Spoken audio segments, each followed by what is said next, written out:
and welcome back to MD Global Muscle here at the Unrise Media Studio with me, your host, Giles Thomas. And we're joined all the way from Germany, amazing classic pro, Mike Sommerfeld.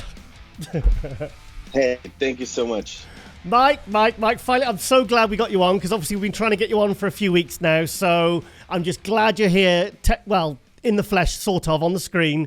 But thank you so much, mate. I'm so glad we got to do this. And firstly, how was your holiday last week? Oh, awesome. I grabbed my daddy and my wife and we went all the way to Egypt. Oh, wow. You know, 1 week of doing simply nothing. But it ended up with like working 10 hours a day, like every time. Really? Because, yeah, we released our own app. So like we started working on it and it's kind of fun sitting on a pool, like, hey, another Coke Zero, please. And we're still working on the phone. Wow. It was awesome. Daddy enjoyed the time. We're out in the city, like we saw the real, proper Egypt life. Not the hotel scenery, like the real stuff. So, I mean, a friend of mine, bodybuilder, went over to Egypt, and because obviously he visually looks like a bodybuilder, he said he could be out in the mountains or in villages, and because people see that he had muscle, the first thing they say is, Big Ramy, Big Ramy. It's just, he is an absolute literal god over there. He's like a soccer celebrity, you know? It's even bigger than that. When it comes to the Egypt or Emirates people, like Dubai, Saudi Arabia, whatever, if you're a bodybuilder, they treat you like a hero, and like for real. Wow. I did the show in Saudi Arabia in January, and I just arrived at the airport, and there was a guy I competed against, and his name was Abu Rabia, and he was the like favorite bodybuilder coming in this contest, and he sent his brother to pick me up from the airport and bring me to my Airbnb. So imagine this situation: the guy who's winning the show in about 3 to 4 days, he sent his brother to pick me up from the airport. They organized all the foods. They organized all the travels back and forth, like from the gym to my apartment to the venue. Like they carry a lot of total when it comes to Germany. If you're a bodybuilder, everybody's like, what's like, that's a strange guy. Look at his arms. And there is like, they make you feel like a hero. It's totally different. Absolutely amazing.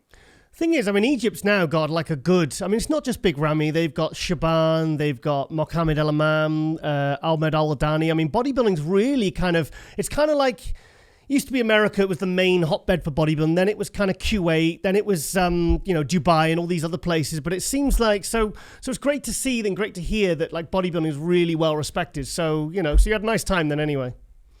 Absolutely. And I need to tell you, there are a bunch of bodybuilders who could possibly compete at the Olympia. Wow. They are like, I saw people working out at the gym. I was like, holy crap. Like 140 kilos, like 300 pounds guys. Wow. Walking around. Yeah. And I never saw them competing. Holy shit. Wow. Uh-huh. Wow. Right, now, Mike, I want to go right back now, because the first time I ever met you was actually the day you turned pro. It was at the Royal London Pro, March 2018. And obviously, we saw you win the heavyweights. So you do a very interesting posing routine. We saw you win the heavyweights, the overall, and the pro cards. You want to tell us about kind of that show and that kind of journey of turning pro? Imagine I started competing 2011 when I was 16 years old. Wow. And 2018, like the pro card was just, right around the corner. But there was like the giant, the big guy. You know what I'm talking about? Sorry, who? The super heavyweight, the giant. Oh, Jamie the Giant. Jamie. Jamie, yeah, Jamie. Because he was doing what you were doing. He was doing all the kind of European NPC shows to get that pro card, and he was kind of getting seconds, thirds, seconds, fourths. Yeah. Yeah, and I saw this guy standing next to me, and I was like, oh no, man, I want to turn pro, but look at this guy. He's like double my size. But I was like, fortunately, I won the show. It felt amazing. And, the UK guys, I really, really like those guys. And, my coach, Neil, he's also from UK. So he's a pretty, like, honestly guy. Like, he's really honest, if you want to hear it or not. So if you ask somebody in the UK, you ask them something, you will get a real answer. And I really like that. Like, people are really, I don't know, honestly, in a direct way. I love people like that. And I enjoyed the time in UK because there's nothing, the trash talk and small talk and, question, answer, bop, bop, bop. I like that. I like UK guys. I mean, that was a really good show because there was a guy that had won the NABBA Universe. And I think he got last in the light heavyweights. A guy called Tony Mountain. I mean, he was incredible. I mean, the depth of quality in that show. I mean, it's always nice to turn pro, don't get me wrong, but to do it in a show that stacked, like you said, you had Jamie the Giant in the show. That was where Wesley Vissers turned pro as well. Yeah, in the classic division. Yeah, so it was a really good show. And I remember, because I loved your shape. I loved your sort of your proportions and everything. And I just thought, okay, this guy's got kind of, you clearly had pro kind of, quality there. So so you turned pro as a bodybuilder, not a classic. That's right. But, my coach said, like, back then it was Pt.2. He said, that's right. You should compete in classic. But it was, I guess, the first year where classic was able to compete in. And Wesley obviously won the show. And I guess if I would stand next to him in the classic division, he would win it. Because at that time, he looked so classic. He was classic. He is classic.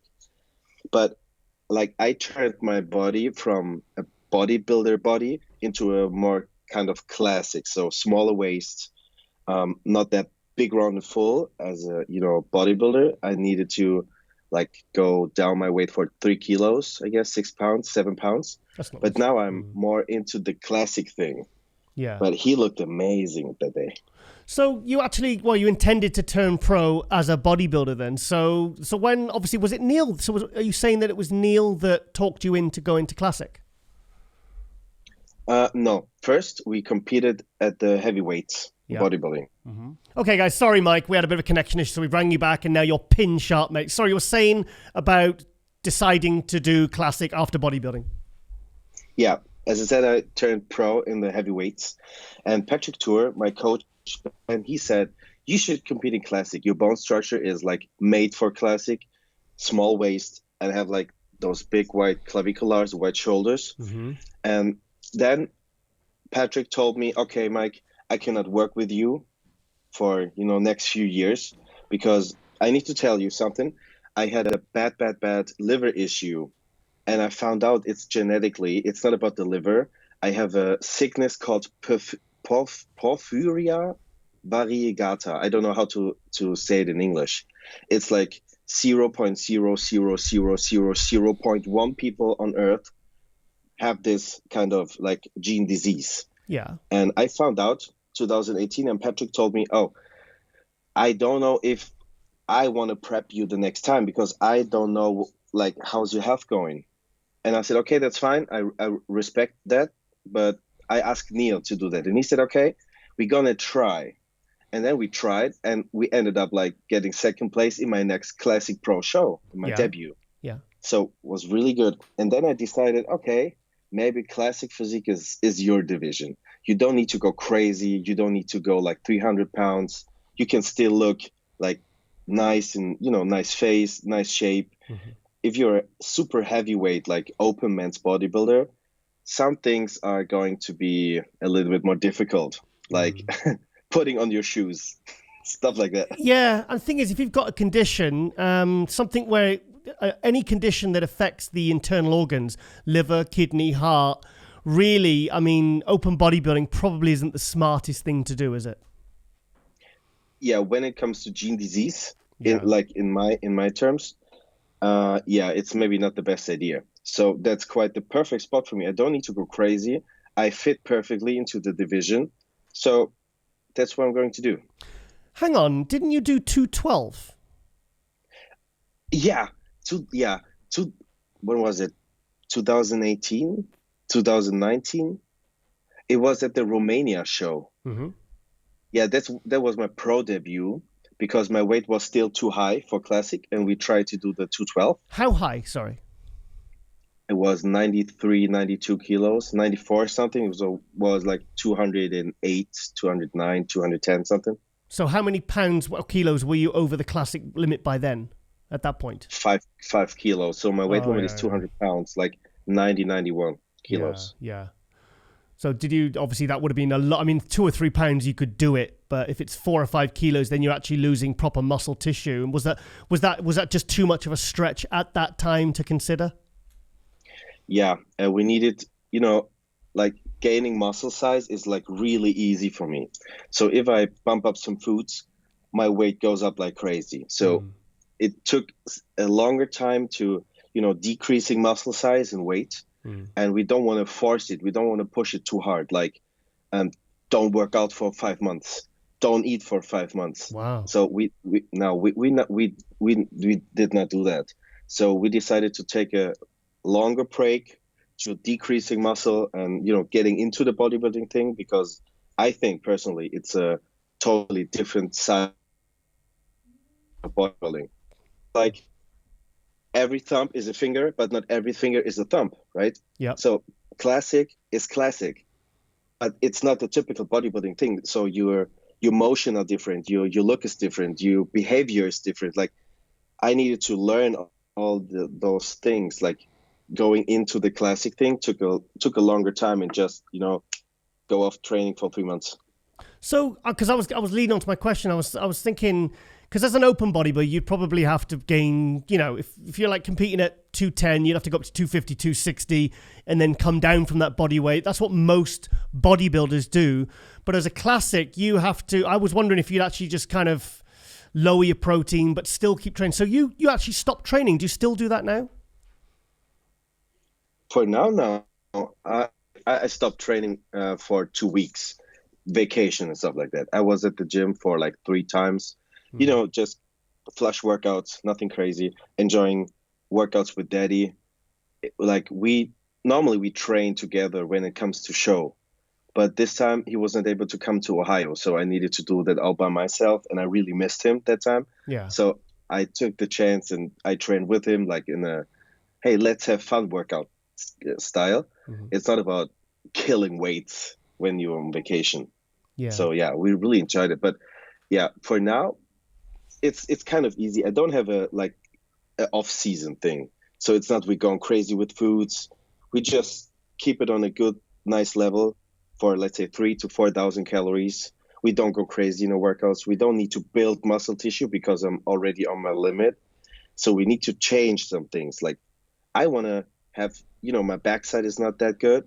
I like to increase or improve hamstrings and stuff. Yeah. And I want to get a little bit bigger arms as everybody. So we just switch in some things here and there, but it's nothing crazy. So I would imagine you're right on the limit then when you compete as a classic. Yeah. 2 pounds more, 2 pounds less, something. Last time was 199.2, I guess. So it's like. Oh, yeah. And what are you, 200 as a classic? 200. Wow. Exactly. So do you actually ever like really struggle, or is at any point because obviously you're monitoring your body weight closely. I mean, like, see someone like Neil Curry. I mean, like it was like from day one of the prep to the final day, it was very, very stressful because he had to get down so far. So every single week you've got to really monitor it and make sure the weight comes up. So you kind of like, do you just kind of cruise in fairly easily, or would you say? Yeah. Let's say my weight when it comes to prep is 210, 215. Oh, wow. So it's like, I don't need to lose that much weight. And Neil Hill, he's taking care of that. So if I'm over 220, which is now. Neil, you're watching. You're watching. No, he said enjoy vacation. So that's fine. But I'm getting back to my eating schedule, workout. So my weight will be like 210, 215.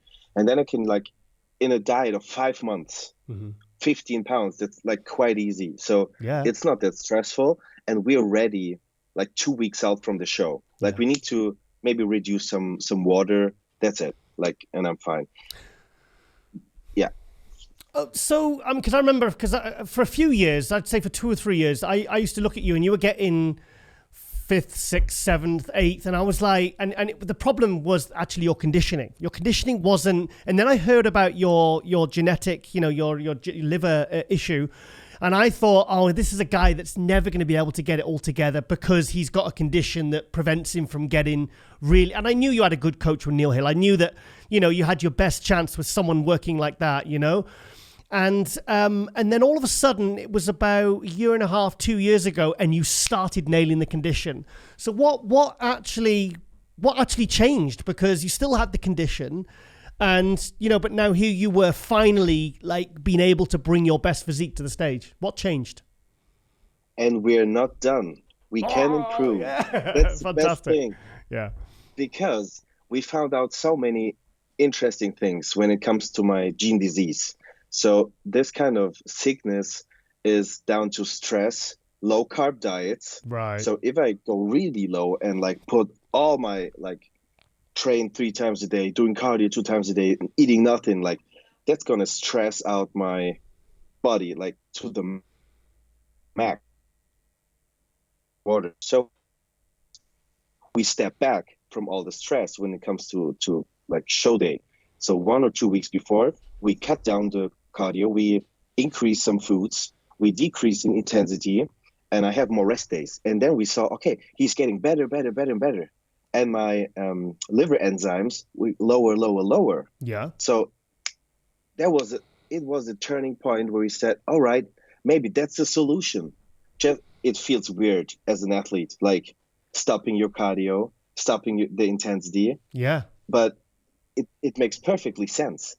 And Neil need to force me to do that because I'm such, stupid, ambitious guy. And I'm like, okay, I could do cardio 6 times a day. I can train 3 times a day. I don't, I would stop eating. If that's necessary, I would do that. And Neil told me, no, go the opposite way. And we tried it. It worked perfectly. And we're getting better year by year by year. This year's Olympia was definitely better than last one. Yep. So 2021 was good. Place like 7th place is incredible. Yep. But then this time was like my face really popped in. I can saw all the bones in my face. I was like, all right, now okay. Nice. Now we get it. And that's it's bodybuilding. We need to go step by step by step. That must have been very frustrating for you when you were, because I remember because you looked so big and you had a lot of size. You had that beautiful wide shoulders, the small waist, the great back. It's like to see a physique that has everything, every attribute, and clearly looks like, that has the best physique. And then when you're not bringing the condition, and I thought, oh, this is such a shame because, like I said, this guy's never going to be able to bring it. And then all of a sudden, you figured out that all you had to do was actually back off in the last 2 weeks. And then all of a sudden, the stress. I mean, when you think about it, when you say it now, it makes perfect sense, doesn't it? But at the time, the mentality of a bodybuilder is to keep pushing. And the opposite, you actually needed to do the opposite to bring your best. Imagine how I felt going on stage 2 weeks going through hell because I still thought that it's better doing double my cardio. Oh, like half my like I was going crazy and I forced my body to getting better, but I got worse and worse and worse. So the mind switch was pretty hard. But Neil, you know what? Neil is harder. Yeah, he is like don't fuck with this guy. That must have been such a relief as well when you figured it out. And like I said, it was actually backing off that allowed you to become better. So, but that's part of having a good coach, having the kind of the intelligence to figure that out, and also, following, the trust you have in Neil to make sure that you actually do that, So, I mean, obviously, I've known Neil since 1994. I mean, I've been friends with Neil for decades. We're both from Wales. And so tell us what that's been like working with Neil, because you've stuck with him now since 2018. So tell us what that's like having Neil Hill as a coach. I think Neil is, for me personally, the best coach on earth, for sure. And it's maybe not about all the scientific theories. He's not the paper guy. He's more like a guru. He's more the practical guy. He knows what he's talking about, right? And what I like is, as I said, direct and honest. If I ask him a question, I will get a true answer. Oh, yes. So whatever I ask him, I can trust that that's right, or that's what he really thinks. And I really appreciate that. And to be honest, there are not many people like can tell me what I have to do. Like, I have my own things to do. I have my own head, I do what I like to do. Yep. But there's my wife. If she says, Mike, that's wrong, do it another way. I said, okay, maybe you're right. I will like, as you said. Yep. Neil, same way. I said, no, I need to push more cardio. Look at my condition. I can lose more weight. He said, no, your ass going to be at home today. You're not going to work out today. And I was like, okay, coach. Maybe you're right. I would you? Yeah. Kind of like oh, go on then.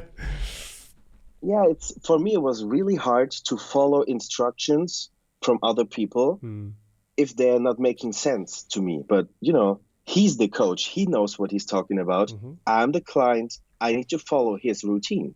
So no problem. Okay. It was quite hard for me to follow somebody's instruction when it doesn't make sense to me. But when it comes to bodybuilding, and I hire a coach like Neil, obviously he knows what he's talking about, so I had to follow it. But first of all, I need to feel that it's absolutely necessary and right what he tells me to do, because I have my own things in my head, like I want to push more cardio, I want to decrease my weight, I want to and he said, no, you don't go to the gym, you don't work out, you stop your cardio. And I was like, okay, maybe that's not what I feel, but obviously he's right, so let's do what he said. Yeah. And from that point, it was quite easy to follow all his routines. I think I always say to athletes, it's always important to, if you find a coach, a reputable coach that's well known, stick with them. Don't stick with them at least a year, at least 2 years. Even if you go into one show and whatever they do differently doesn't work, stick with it, because sometimes everybody's body is different.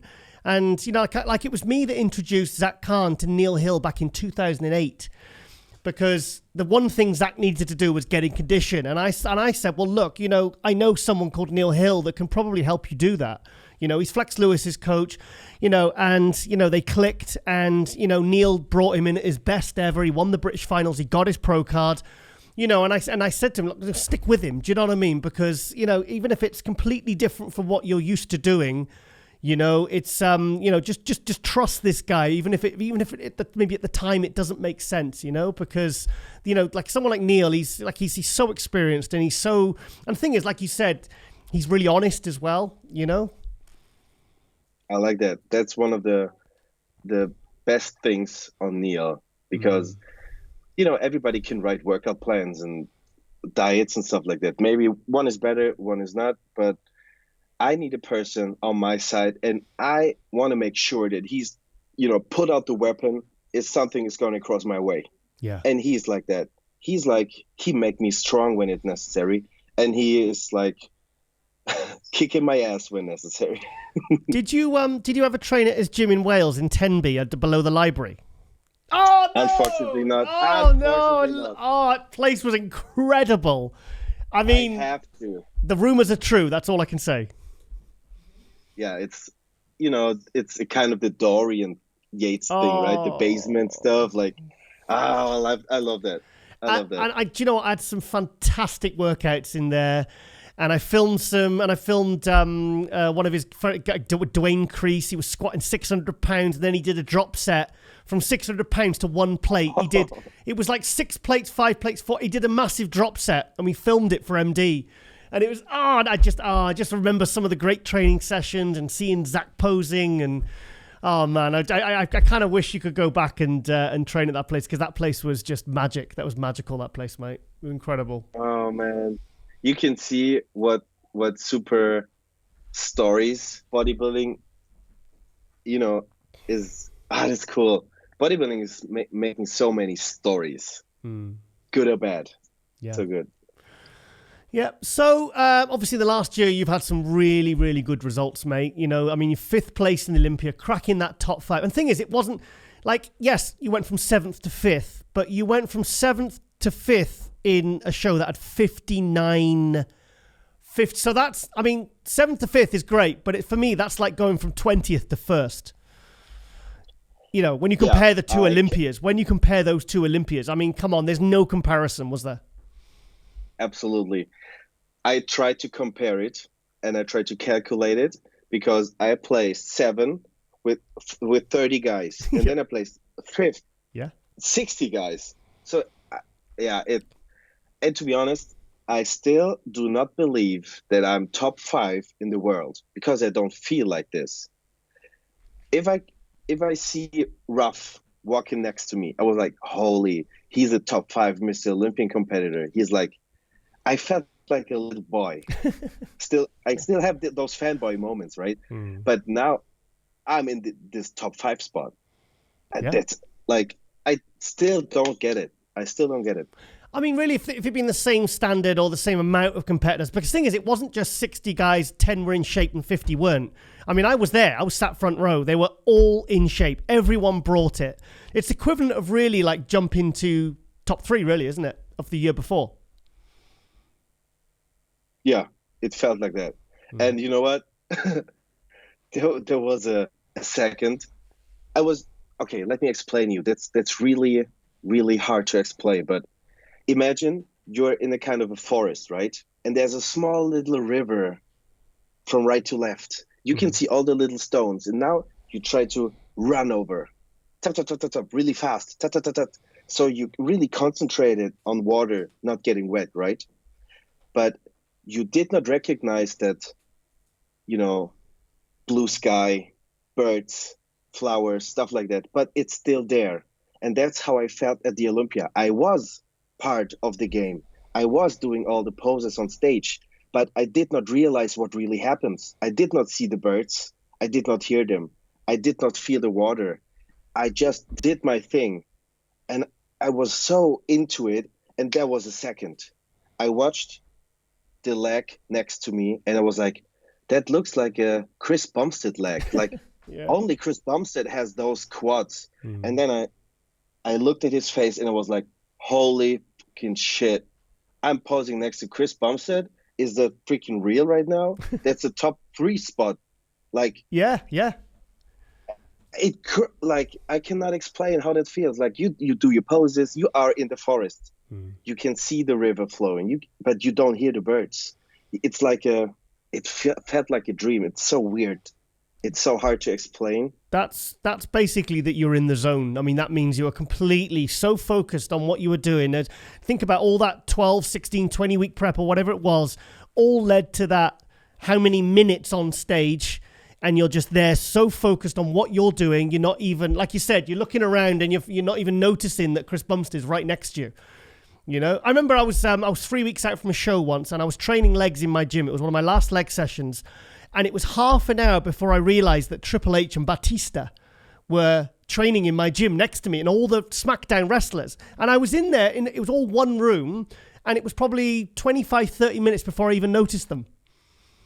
That's exactly what I'm talking about. Yeah. Isn't it crazy? It's a good feeling. Man, it's a good feeling. That means you're totally in the moment. But also, like you said, it kind of goes by in a flash, doesn't it? Yeah. I can see all the videos. I can see like how I am looking at him and he's looking at, and I can like combine those 2 moments on video and in life, like what really happened. I was like, holy, I'm the guy on the stage right now. Yeah. And it feels crazy. I was very happy as well when you made that first call out because it was like, because I saw your face. I remember seeing your face because I was like, because obviously you see that, you know that Bumstead's going to be there. You know that Ruffin's probably going to be in there, and Ramondino and Urs and all that. And then when you got out there, I was like, this, because obviously that means you're a new guy in the top 5 as well. That's, that means you've moved up several levels really, because we spoke about how many competitors and the quality and, they've been like, it was just, I think that's an absolute record at the Olympia anyway, for the amount of competitors. And like I said, they're all coming out individually. And I don't think there was one guy that was really kind of like what you would technically term as off. No. To be honest, everybody who was competing at the Olympia stage deserved to be there. Yeah. And if they won a show, if they placed second for 2 times. So it quite, the placing already said that they are deserved to compete at the Olympia. Yeah. If they place top 5 or top 10, I don't care. it's an honor to compete because all the work is already done. That's a time for celebration. Yeah. That's time having fun, representing what bodybuilding is to you. That, Olympia is like the freaking end game. There's nothing above. So you should enjoy it. And all those words I just told you, Alex Brunero told me 2021. I was so nervous. And I, backstage, no coach, no wife, no father. So you're there alone. Yeah. And I don't know where to go. I don't know what to do. And he was like, hey, you know what? That's your first Olympia, right? And he's my teammate as well. Don't forget. Yeah, of course, Alex. Yeah, Alex. Yeah. He said, that's your first Olympia, mate. You need to enjoy it. You cannot lose. Even if you get the last spot, it's your first time. You have to enjoy it. Next time will be harder. And then I was like, yeah, the Olympia I already won it. Like I forget who it was. I spoke to an athlete, and they said that, like you said, they said the second Olympia was actually, that was where they actually felt the pressure, because the first time you're coming in, that's your starting point. Like Ronnie Coleman said, I asked Ronnie Coleman what one of his best ever Olympia moments was, and he said it was my first Olympia. And I said, but you didn't get an actual call out. You were last place.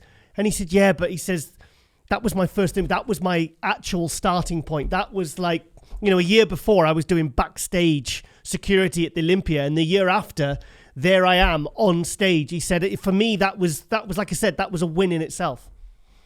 Wow, what a story! Imagine. Yeah. How cool is that? Oh, I didn't know that. Yeah. That he was doing the security backstage. Yeah, he was there, and he asked for a picture with Lee Haney. He wanted a photograph with Lee Haney. And then apparently people were saying, why aren't you up on stage? And he says, I'm not at that level yet. The year after, because he won the World Championships, that got him an invite to the following year's Olympia. He says, so there he was a year later, like, oh my God, what am I doing here? I'm on stage, It's incredible speed. Yeah.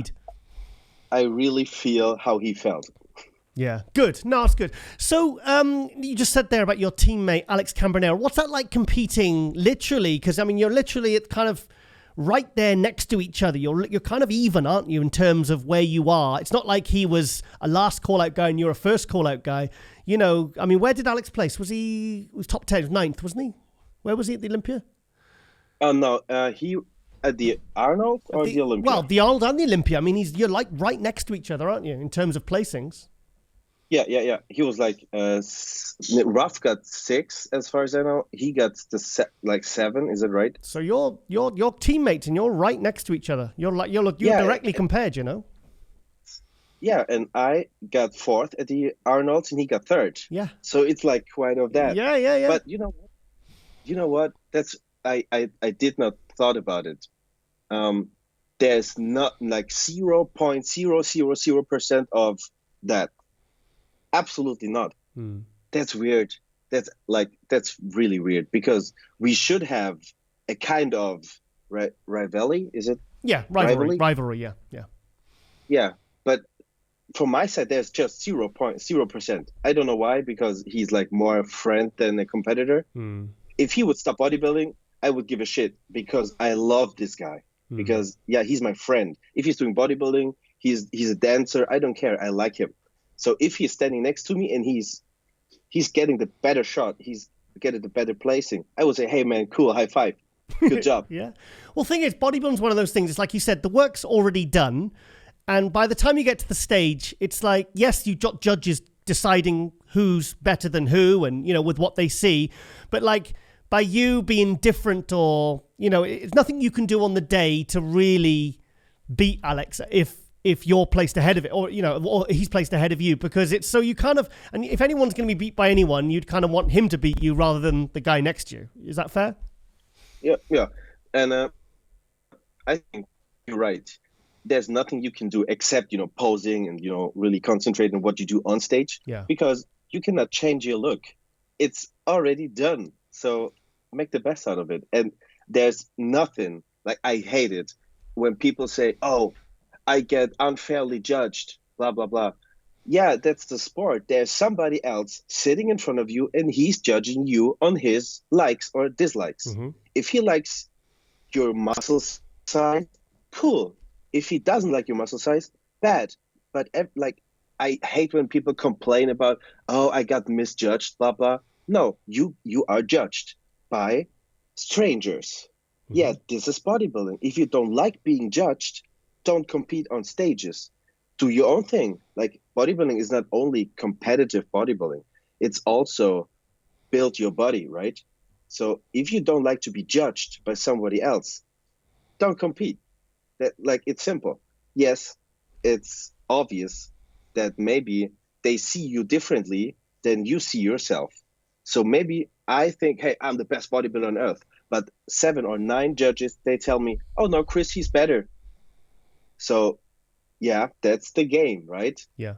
So I cannot understand people complaining every time, every day, I got misjudged, blah, blah. Yes, that's bodybuilding. Well, that's competitive. We all when we stand on stage, we all think we look great because we've done everything to look like that, how we feel we should look. You know, no one's ever down on themselves. Do you know what I mean?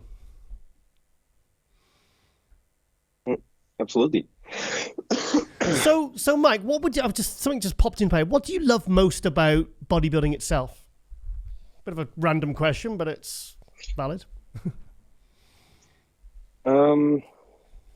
It changed a little. When I was 11 years old, I started working out because my dad, he competed 30 years ago. He competed with Dennis James. I have know pictures. That. Hang on. I never knew this.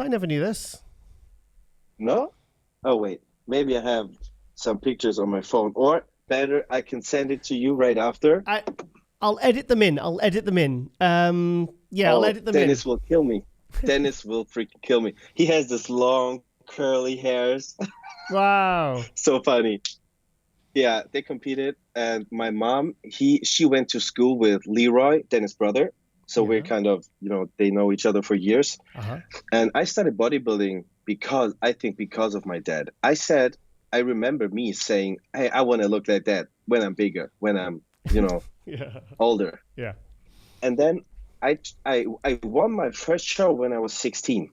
Oh, wow. Then, my daddy came with me and he was like, he was watching the show with me. So I enjoyed it. So I won it and it was like, hey, I'm following your footsteps. I proved it. Nice. And then I got the chance to compete at the Olympia and he was never able to compete there. So I had the chance to bring my daddy to his Olympia, which was mine, but it was also his Olympia. Yeah. And back then, I did bodybuilding because I felt doing something great. Thank you, babe. Hello. My wife made cup. That's what we're like. This is good. This is very good, Lauren. People bring hello. You know what? I'm going to marry her in about 10 days. Oh, wow. Fantastic. Oh, yeah. No, God, don't stop. The pressure's on now, mate. So I'm getting funny glares now, mate. I'm getting glares. Yeah.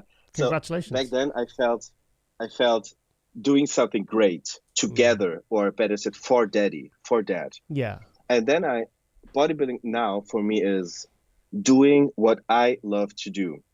For instance, I'm waking up every morning and I'm thinking about doing cardio outside, walking through nice forests, walking at the beach, like doing my thing.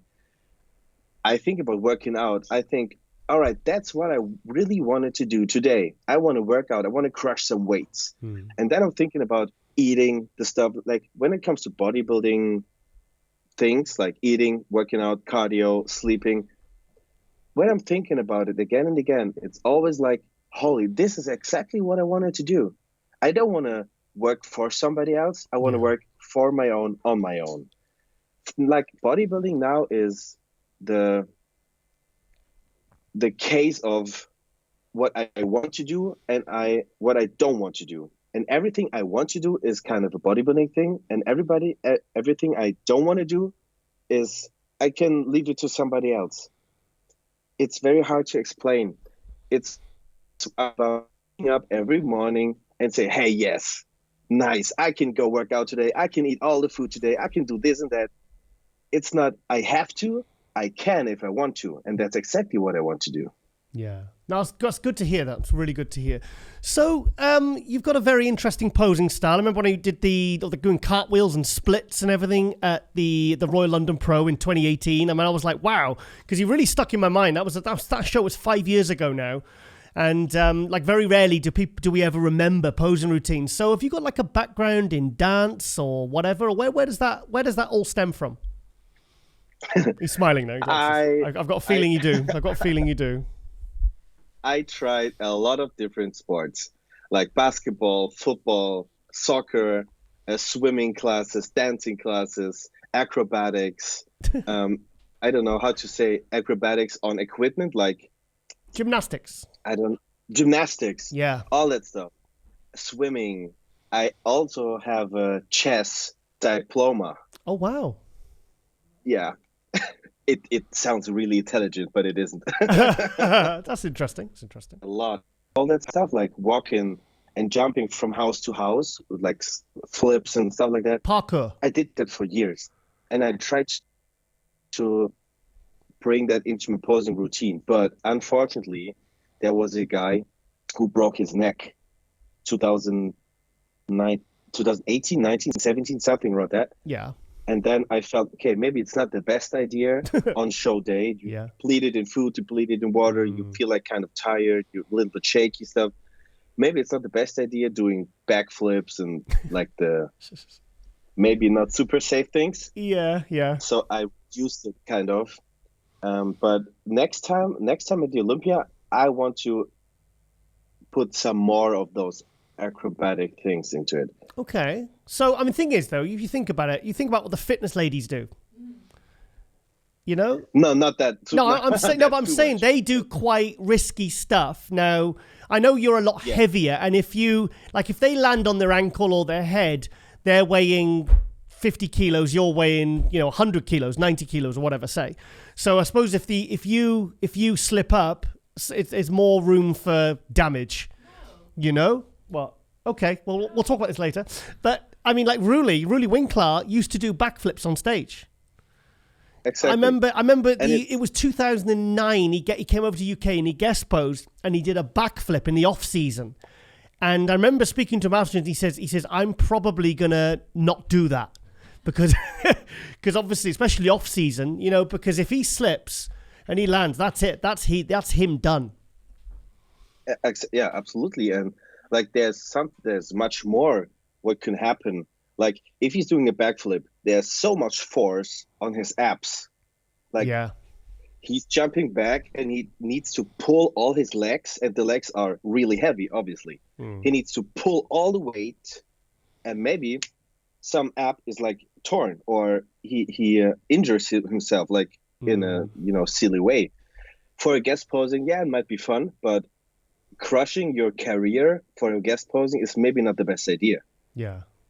Well, but think about what Kai Green used to do. I mean, he used to do the headstands, and I mean, he was pretty safe with what he did. I mean, I suppose, good use headstands. I suppose if you do it carefully, you're not jumping into it. I mean, so you think you're going to incorporate some of this in your next posing routines? That's right.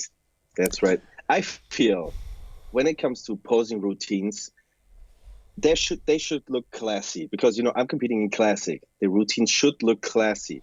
So for me personally, I don't like as Urs. He's an entertainer. Absolutely. He's dancing. Beautiful. He's doing the pop and lock and breakdance things.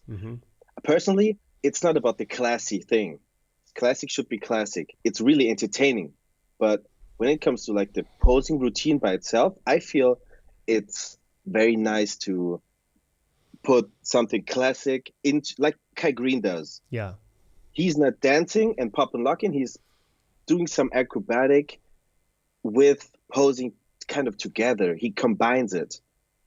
And I want to try this, combining acrobatics and posing, classic posing, all those smooth transitions, bring it together with acrobatic. Might be a little difficult, but it will look cool. Back in, I think it was 2018, you guest posed wearing some fairy wings. No, it was 2014. So the photo, I've got photo. I've actually got a screenshot. I put it in one of my old shows, and I said I've never seen a guest posing like this. Fairy wings, and you had like this weird kind of what was it? A masquerade ball cloud.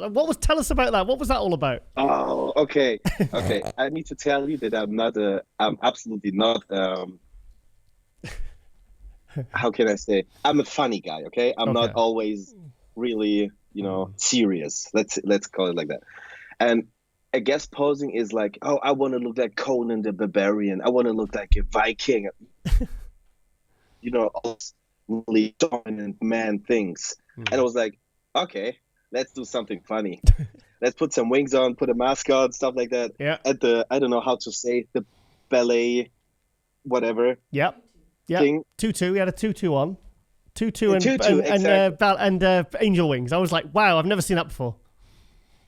And it was so funny. Everybody laughed so badly. And, it was just fun. It was entertaining. It was not super serious. Good. Well, it certainly stuck in my mind. Yeah. It went viral. Yeah, it definitely went viral. Yeah, no, I took a screenshot. I put it in one of my shows and I said, like, guys, coming up now is a photo I've never seen a guest posing like this, but hats off for creativity. Yeah. There are some guys, they ask me, hey, why did you do that? Is it not like you looked stupid? I said, yes, it was the plan, looking stupid and do a guest posing. It's fun. Yeah. It's not that serious. Germans, sometimes they are too serious.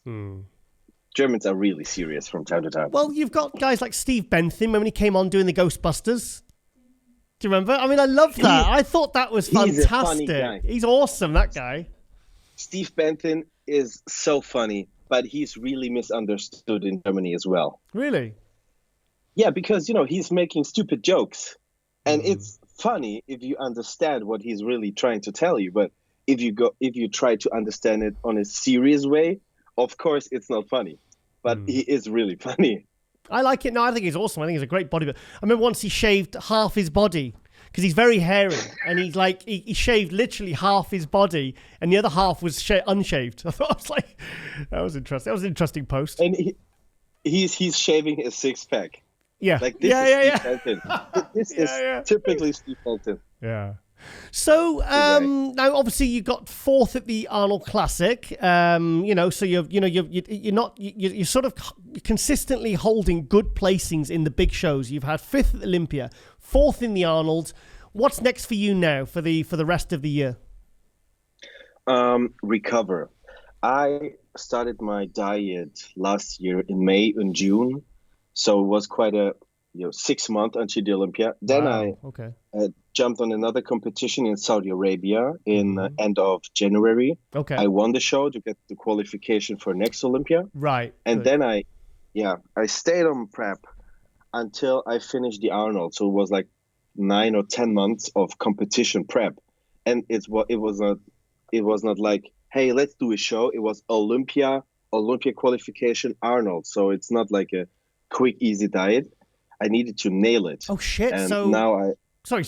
So from the May, and you're carrying on after the Olympia right through. So like I said, 10 weeks after the Olympia was the Arnold, and you had Saudi Arabia as well. So that's one bloody long prep. Exactly. And it's not like, hey, we can jump off diet for 2 weeks. No, we need to nail the condition at the Arnold. Yeah. So it was not like, hey, let's do some 2 weeks of vacation. And now I have 3 to 4 months right now where I can really recover.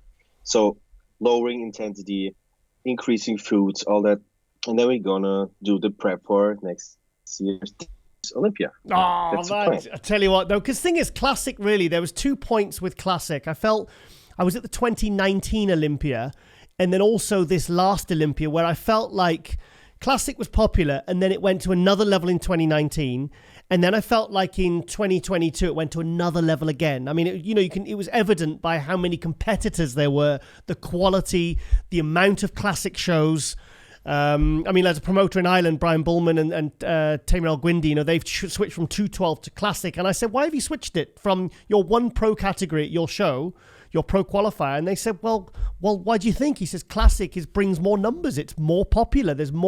I've got more people wanting to do Classic than there is in 212. exactly.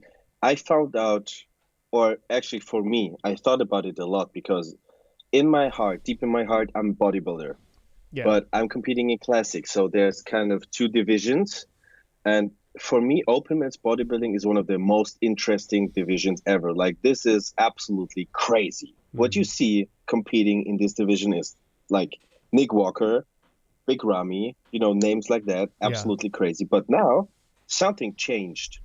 And I tried to figure out what it is, actually. But now I know. Bodybuilding, open men's bodybuilding is the crazy thing about bodybuilding. But classic is now the commercial side, the open to everybody's division. To be honest, if I'm able to change how I look and how I am, I want to be Chris Bumstead.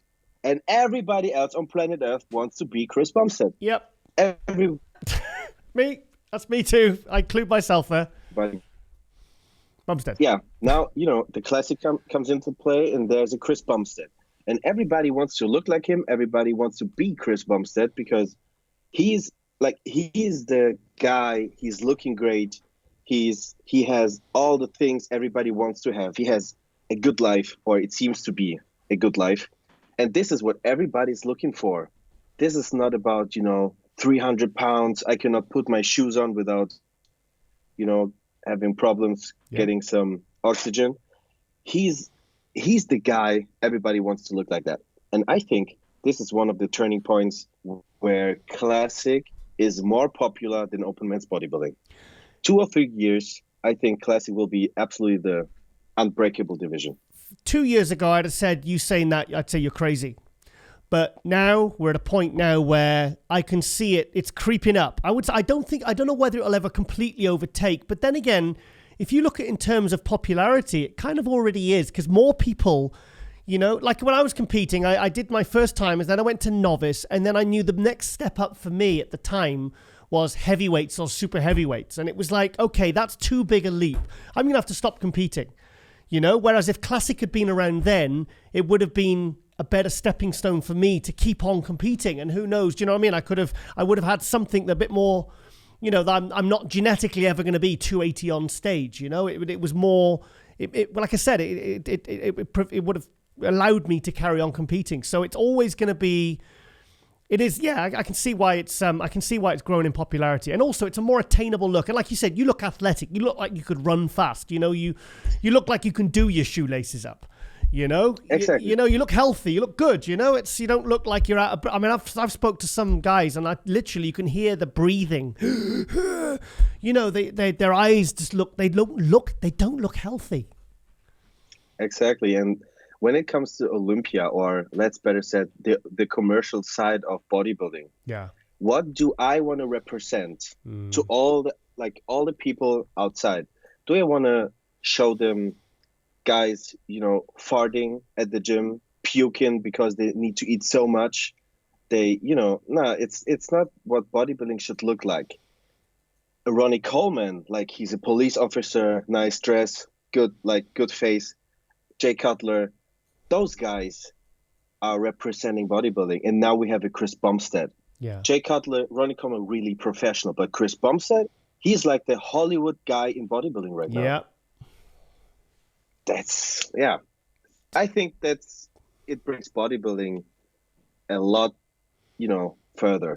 Well, Dan Solomon said to me, he said, Giles, Chris, this is about 2 years ago. He said, Chris Bumstead, that kid's a freaking rock star. He says, I've been with him at like events, and, we saw him at the Olympia, and, and also it helps that he's really good with fans as well. He's very approachable.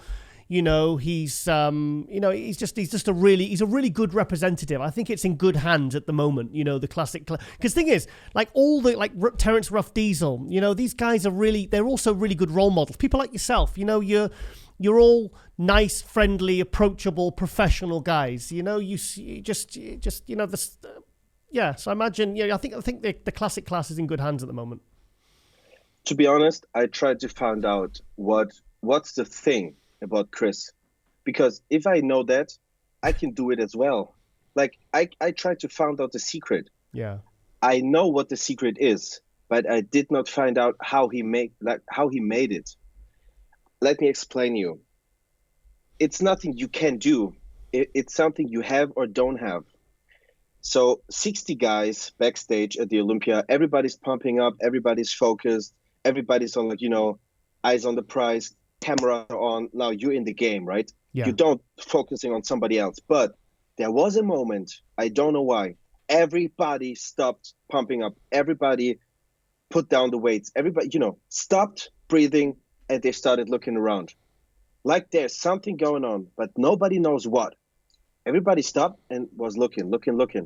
And then I saw it. Chris fucking Bumstead entered the room. Wow. And everybody fucking felt it. I don't know how he made it. I don't know what it is. It's kind of I don't want to say it's an energy thing, but he entered the room and everybody stopped doing. The thing is, I mean, I think it's good that we've got guys like Samson Dowda. You know, I mean, they're big guys, but they've got beautiful aesthetics. Because I personally like classic because I'm an aesthetic guy. I like conditioning. I like good aesthetics. I like good balance.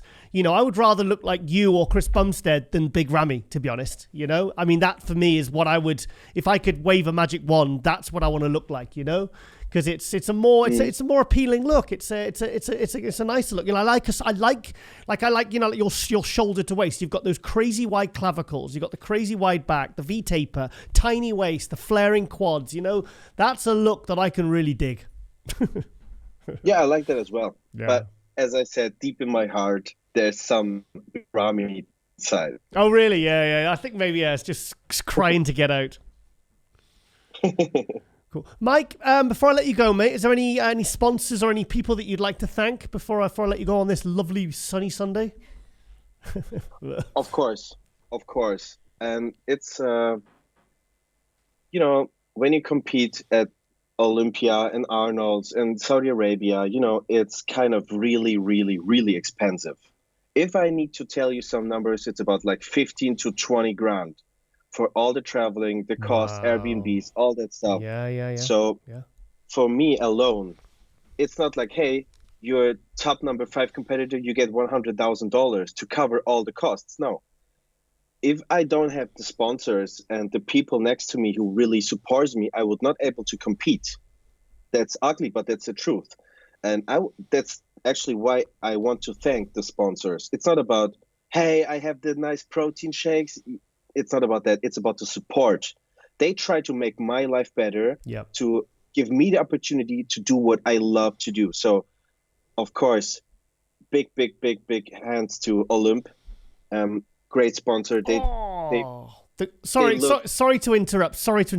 I live on their gold vits. You know, the gold boxes, the multi-vits with the powdered veg. Oh, I've just run out. So if you can send me a box, please.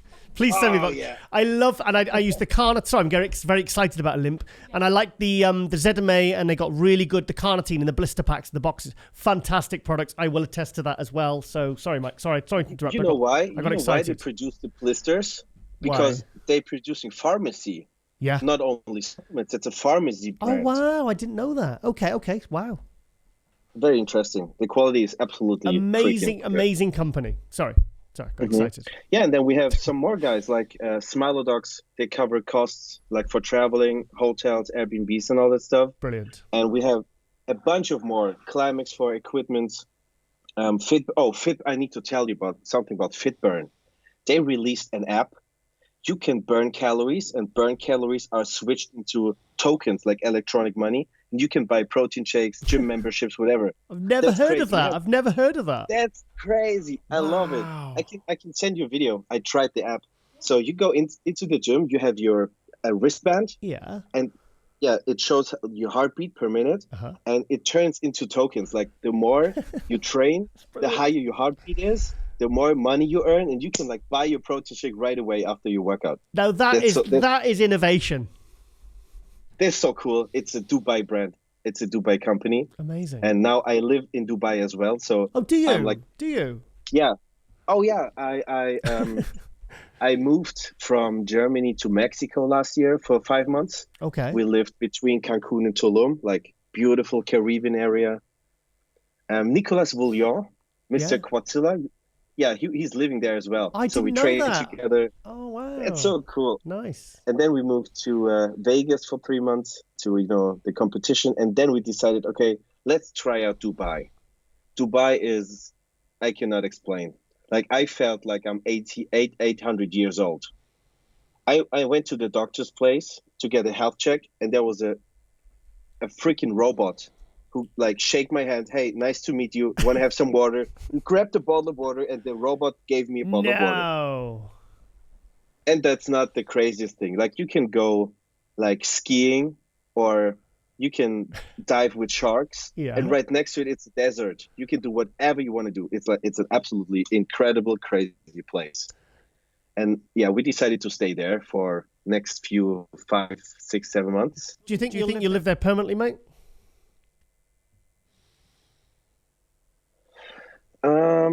Yeah, I don't know. Maybe yes. The place is very expensive, but it's absolutely safe. Right. What I'm thinking about now is my family.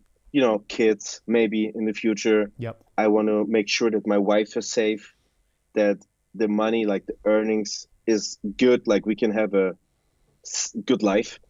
And Dubai seems to be a very good place for that. My wife, she can go out 3 a.m. in the morning, absolutely safe place. You can leave your phone in the gym. You can leave, it will just be there next day. Nobody would take it, never. Wow. So it's like, if it comes to family, safety, all that stuff, Dubai seems to be a good place. Mexico, maybe not. I had a good friend over there, and he had some, misunderstandings with the cartel, and he got shot in his head. Oh, wow. He got shot right in front of the gym. One in his head, one in his heart. Oh, and then God. I decided, okay, the place is amazing. Good people. It's very cheap. Good food, like good gyms, everything I need. But when it comes to my family and safety, that's not the best place. Yeah. Nah. So maybe Dubai, I don't know.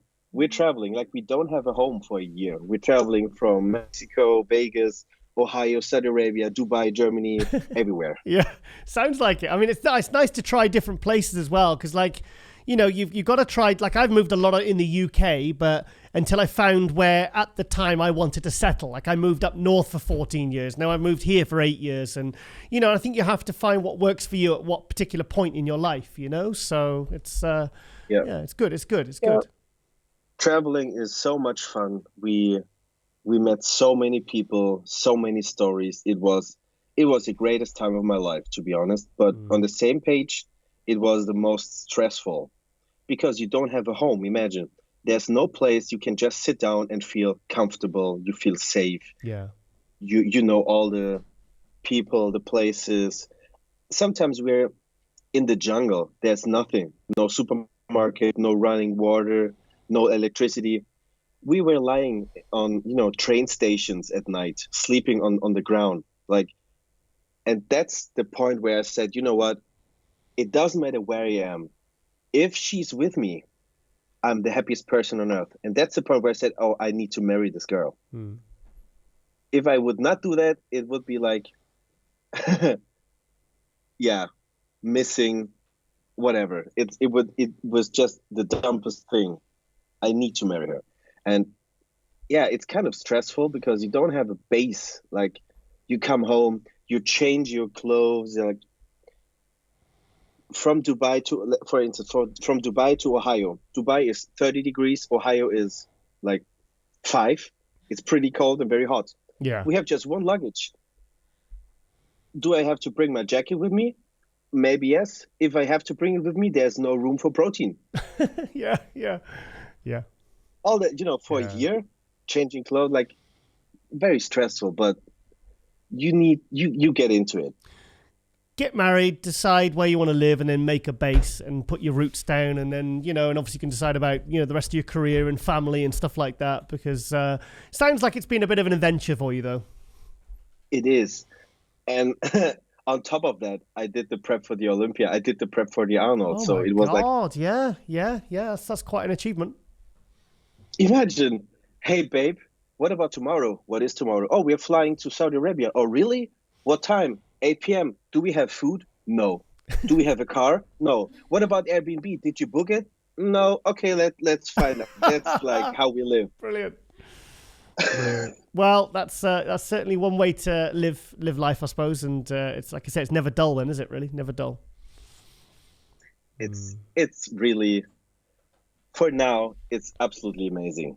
But as you said, get married, and there's a time we will stay in just one place, and yeah. Good.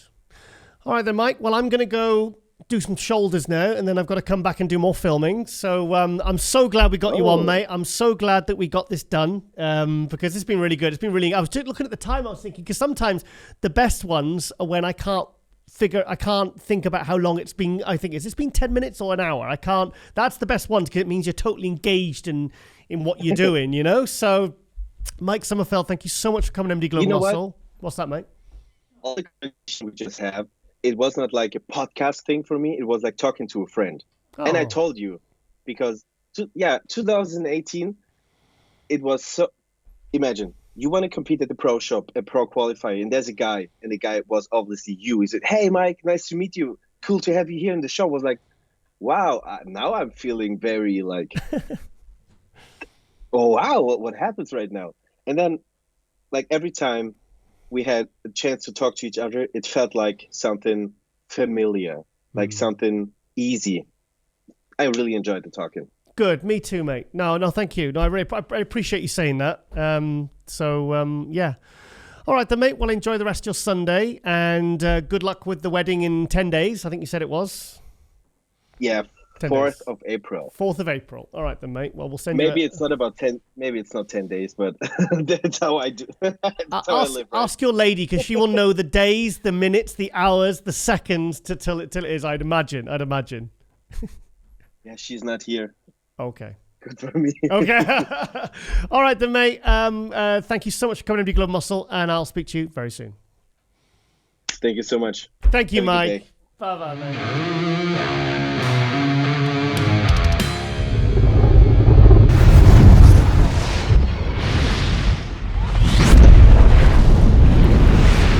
Ready for some round 2, Milos Sarcev. Yeah, we did warm up, so we go straight into the fight. Milos, also in the interests of making sure that we don't get out of hand, we're not gonna have a safe word this week. What I'm gonna do is I'm gonna wave a banana. Okay, so if I start getting my banana out and waving it about, then you know we need to take a breather and take a step back. Okay. So okay, I've got it here ready just in case. All right, scale it down, right? No low blows, no nothing. Yeah, just clean. Yeah, listen. On that, just for people that are listening, our argument. You and I go long ways. I love you to death. It's just the way I like to talk, and sometimes maybe. As I said before, my Serbian nature, we are just loud people. And then I'm by nature very sarcastic, and a lot of people can't handle it. But to make it clear, I love you to death. And if you don't agree, we don't agree. Just we move on, Yep. Well, no, because the thing is, from those heated conversations, we kind of I started to, because I wanted to get to the bottom of it. And you really conveyed, and I read all your messages, and you gave all these cases from all these athletes that had problems with achieving really, really dry conditioning.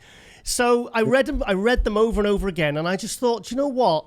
For a coach to bring this up, and as an ex-pro, and for someone that it was hard for me because I'm a conditioning freak. I love conditioning, you know that. For me, it makes it a sport. It makes it competitive. I really thought we needed to have a deeper conversation about like conditioning, because now, you really put a lot of compelling cases over that conditioning really shouldn't be the be all and end all when it comes to placing. So can we just delve into that a little bit more, please, Milos? Yeah, let's go straight into that, because that should be a huge topic. Let's make sure that we say that both you and I want only the best for the sport. Yeah. Best for the athletes, best for the judges, best for the audience, best all around. Nature of the sport, and the nature of the beast is like, it's extreme sport. We want to see freaky stuff. We want to see super muscular. We want to see super big, super conditioned, super dry, right? So you mentioned me as a coach, but I'm not just a coach. I'm a competitor. I'm a competitor that entered 110 competitions, 72 professional shows, right? Yeah. So I'm talking with quite a bit of experience, and then preparing, so many people, traveling around and seeing some of the examples, which I touch the subject. So those examples that I would mention. Maybe some people say, keep it quiet. When I keep the truth going, that puts in perspective what is really going on. So let's face it. It's not simple that sport reduces the level of conditioning, or that we right now consider, okay, let's just scale it down and don't worry about it. It's kind of hard to imagine that could happen, to be realistic. But when you've seen people die on a pro level and an amateur level, and when you see many people being rushed to the hospital and you go with them to the hospital, and then you talk to the officials along the way, it's like, oh my God, what is going on?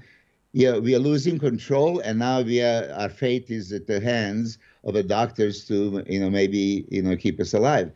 Those kind of things, putting things in perspective, that dehydration can be dangerous. How dangerous? It can be fatal. Okay, so this is the first statement, if you want to jump on that. But hang on, is that dehydration or because you can dehydrate by not drinking water, or you can, see somebody the night before. I've heard stories of like certain pros looking really watery, and they're like, the coach will come in and gives them IV Lasix, and it's the method they use to get that level of dryness and dehydration. So what really, is there really a difference? Yeah, it's a huge difference, but then again, first example that you said, level of natural dehydration that you achieve. Yeah. So I posted at that Instagram post with the comment, how dry do we need to be? That first picture is of me, 1988, 3 days of not drinking dehydration type. Crazy. Okay? Yeah. 3 days. 3 days. And I've been there. And Jay Cutler confirmed he went into the 3-day dehydration for a contest. And I know many, many guys around the world. Okay, logically, they don't want to do anything, pharmacologically, take any diuretic, but they're going to do it naturally. And then most logical thing would be to just stop drinking. There were other ways, I'm sure. Overloading the water, drinking like a maniac, like really overloading and then stopping, and this could be dangerous as well. That's what I used to do. I used to drink a lot of water, and then 7 p.m. the night before, bang, stop. Yeah. So most of those methods, even those methods are dangerous. I don't know if you ever cramped up, if you ever felt bad. No, I had. Like my first show, which I was very, very dry. I had a really bad headache. All day, my head was. It was hurting to pose, and then my tongue stuck to the roof of my mouth when I was in the compulsories. I was in the prejudging. Like that was like I needed water just to literally unstuck my tongue.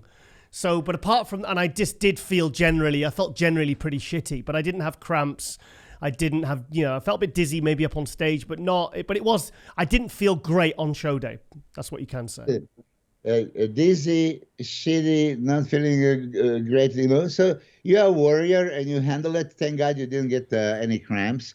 So you probably were smart enough to manage your electrolyte balance. You had your minerals and you squeaked. You squeaked. But listen, how many times you seen people cramp up backstage? Yeah. How many times you've seen that they have to have a medical intervention, giving them salt under the water, under the tongue, water, massages, and all that stuff. Sometimes pulling out of the contest, not making it, like Paul Dillette did at the Arnold Classic, that they carry him out of the stage. 94. Mike Materazzo at Arnold Classic rushed to the hospital. My great friend Sonny Schmidt. And then there's like a series of people in Europe that was happening. And just in general, look, once Mohammed Ben Aziza died, and he died in a room in Middle Harness Hotel in front of us, Porter Cochelle, Steve Risbo, Thierry Pastel. Those guys stopped competing.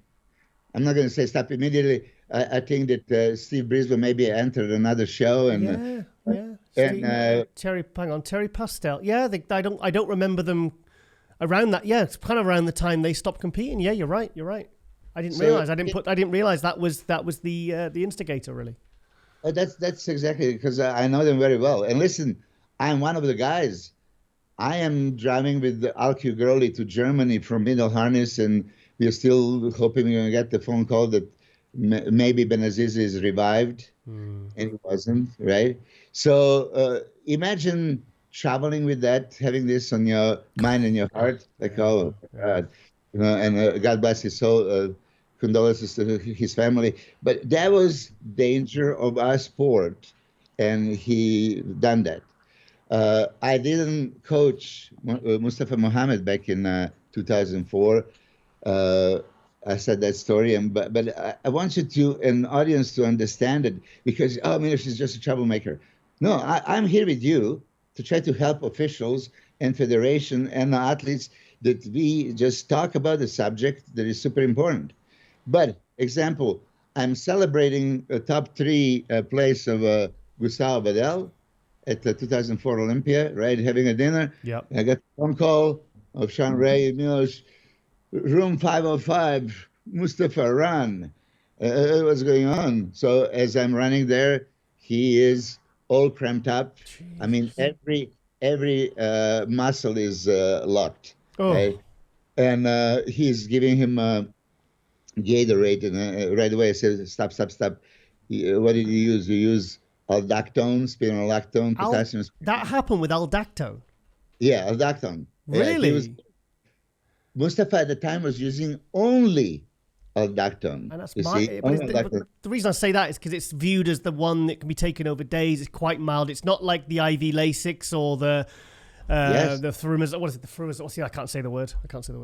But you see, as I'm looking at your banana over there, he had like 20 bananas in the house, right? So he was eating super high potassium.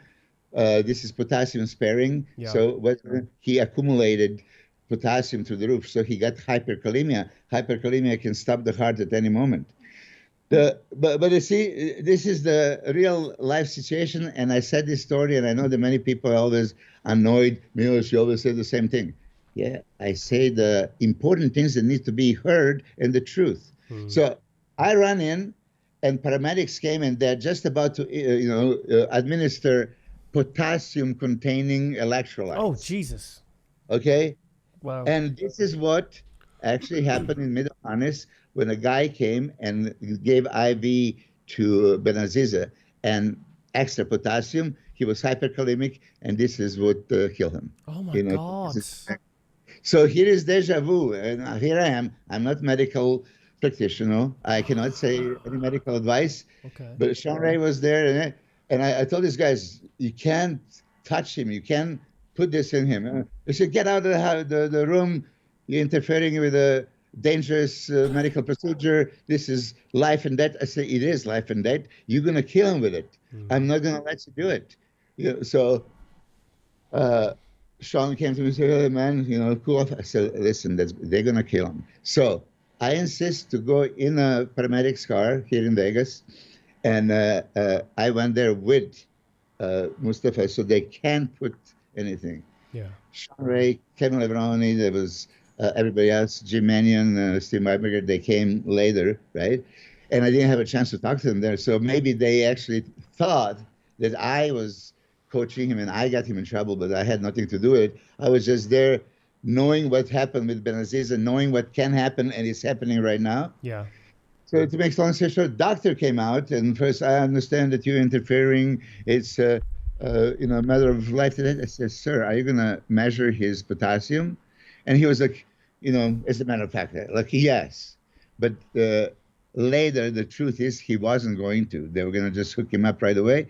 So he was man enough to come out and came to me and said, sir, I want to tell you, you saved his life. Wow, I didn't know this. His potassium was unmeasurably high. So it's unmeasurably high already, and they were going to add to it, right? Yeah. So thank God. And now, Jess, imagine scenario. At that time, I knew Mustafa a little bit, but he's in a paramedic's car, grabbed my forearm and said, please, promise you're going to take care of my kids if I die. Please, promise, right? Mustafa, yes, I promise. I promise. Okay. So those are the moments, right? Yeah. And this is real life situation. Okay. So we can just ignore it. That didn't happen.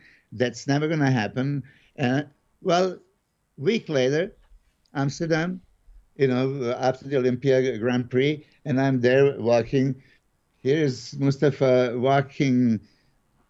Milos, my brother, how you doing? Good, yeah. Okay. So how everything is good? Oh, you want to check my condition? Yeah, let's go. So I go to his room. Now there was not just so many bananas. There were 10 times more dates. Dates, concentrated potassium 100 times over. Oh, God. And I said this story, so I know that whoever is listening on be bored. But again, appreciate the moment and understand. Okay, so now I'm a coach, but I'm not his coach. He already was borderline dead week ago, and he used exact same principle, exact same diuretic, because that's how he knows, and he wants to be dehydrated, right? Mm-hmm. And going in this, it's like, Mustafa, oh my God, this is 10 times more potassium. You're going to be even, more hyperkalemic. This is so dangerous. Okay. Yeah. But, I want to qualify for Olympia. He doesn't want to listen to me. He knows what he's doing. Right. At that moment, right, I actually told him, look, a little bit of loop diuretic can actually flush out that potassium. It will be actually much safer. Again, I'm not medical doctor to give advice. I'm just logical man that knows how to manipulate that. He didn't want to touch it. He didn't want to do it. Backstage already, his tan turned white as a ghost. Yeah. So when you lose the tan, right, and you can see how he can hardly breathe, he can, pose correctly.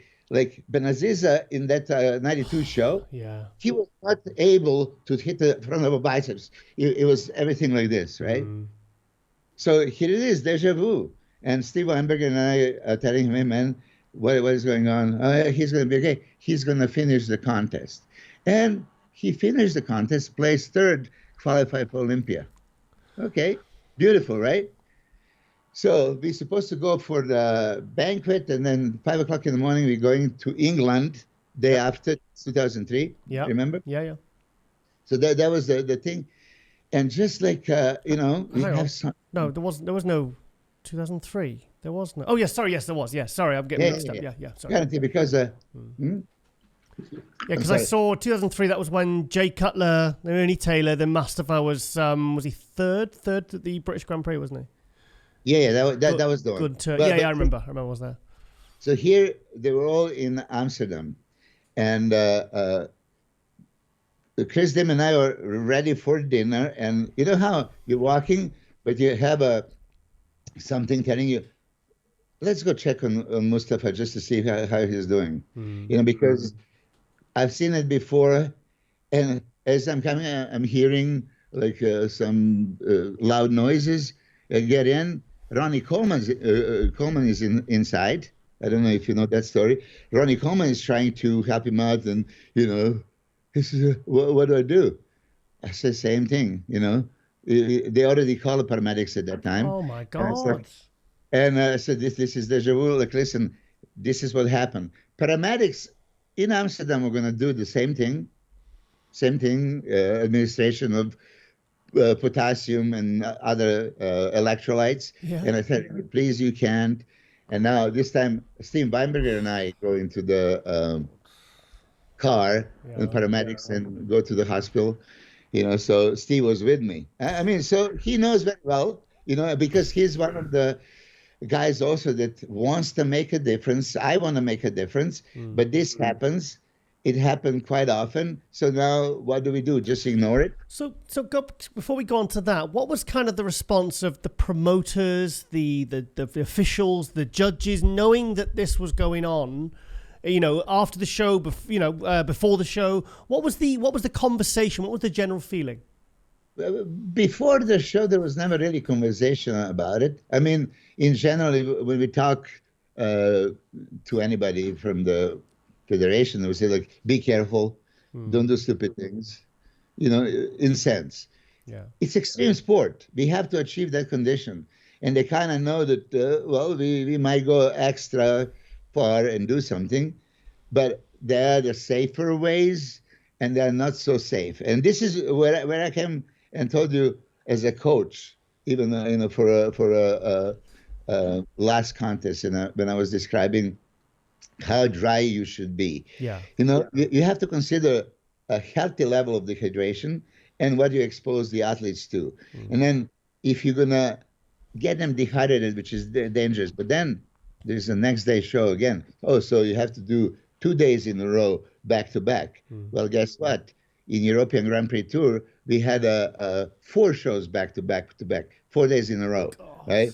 And 97, I don't know how many, there was like 7 shows in a matter of 2 weeks. Well, Ronnie's famous quote when I've interviewed him, he says, 7 shows in 11 days. Then it's 11 days. Yeah, I can hear Ronnie's voice in my head when he says it. Yeah. 7 shows in 11 days. Yeah, you know what I mean? It's intense. And listen, it's intense. we want that. Competitors want to compete. Yeah. You know, promoters want to promote.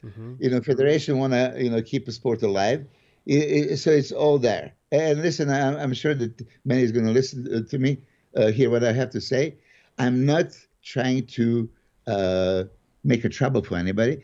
I want to open debate and analyze it. So now you, as a logical man, when you analyze it, and you're a conditioning guy. Yeah. So you're the guy that was insisting to me, like, no, listen, I want to see that bone dry, ripped to the bone, super conditioned freak.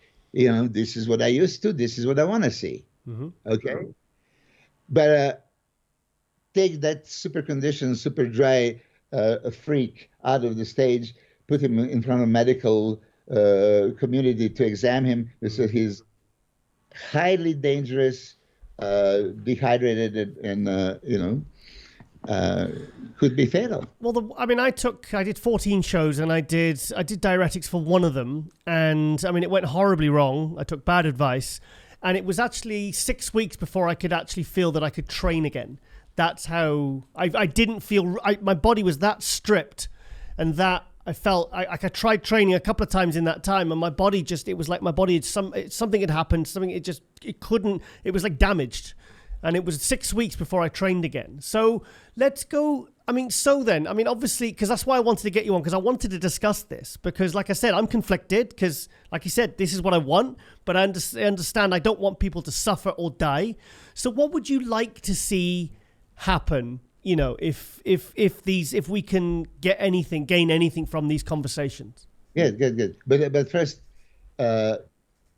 it's real life example. It happened to you. I want to hear your experience. Like I would like to have a experience of everybody. Yeah. Okay, you tell me what happened. You just said one time you used diuretic, it screws you up for 6 weeks. You couldn't even train. You didn't feel good. What diuretic? Do you remember how much you take? I can't remember, but I did take the whole strip. Whole strip? Okay. Yeah. Did your coach give you that advice, or? It wasn't a coach, but it was someone that, in hindsight, I think I must have been absolutely insane to take advice from this guy, because he's a complete idiot. Okay, hold on. Do you remember I think maybe he was trying to kill me. Yeah. Do you remember what it was? Diazide? I can't remember. It might have been. So you don't even know. Okay. I can't remember. It was a long time ago. For people that are listening, this crazy real life situation. Look, I consider you a very intelligent man, right? And very intelligent. As far as bodybuilding, yeah, you know your stuff. You get yourself conditioned and all that stuff. But here, even you that managed to get yourself ripped without it, yeah, you said maybe I can go even a little bit more because everybody else is doing it. I was upset because in this same show, the finals, I achieved the best condition out the whole lineup, but I was obsessed the year after with coming back even dry. I was just I didn't carb up. I went to extremes. I was like, no, that's my goal. I just want to come in even harder. So here, your mindset right now, even harder. I was dry. But even harder. I'm going to take whatever it takes. It takes a strip or whatever theoretic this guy gave you. A strip, So with each tablet, okay, now I'm dipping into the pharmacological dehydration, okay? I'm going to put my body into chaos. I'm going to disbalance my minerals. I'm going to be dehydrated. I could be hyperkalemic, stop my heart. I can be hypokalemic. Hyponatremic, all this. So you're already getting into that waters. Yep. Willingly taking a risk to achieve crazy dryness that is expected, or maybe you would want to expect it because nobody's going to be drier than me. Yeah. Nobody's going to out-condition me, right? That is 100% right. But this is how everybody thinks, okay? This is how everybody thinks, and I've been there. So I'm talking to you from a guy that competed 110 times. Yes, I was not perfectly conditioned every time, but as you see a million pictures of my competitions on Instagram, I was fairly always good, close to be there. Yeah, I never seen you. I mean, all the shows. I mean, I saw you at the '92 Grand Prix. I saw you do, your last shows. You were never what anyone would term as really off. Like, there's always one pro. Like Kevin Navrone, there's always those one or two shows, Flex Wheeler, where they came in really off. But with you, you were very, very consistently, with your conditioning. Yes, but you see, so you as a reporter right now, of course, you have to go with what you believe. You want to see that bone dry, super ripped Andres Munzer, Hamdullah Yukutlu, the Flex Wheeler 93. Yep. We all want to see that. Well, that comes with a cost, right? And with the danger. So we're going to stop and block ourselves from thinking, we want to go just look through this window, not through this window. Yeah. Window, you can die? No. Yeah. Let's hope it's not going to happen. Let's just look what's on the stage.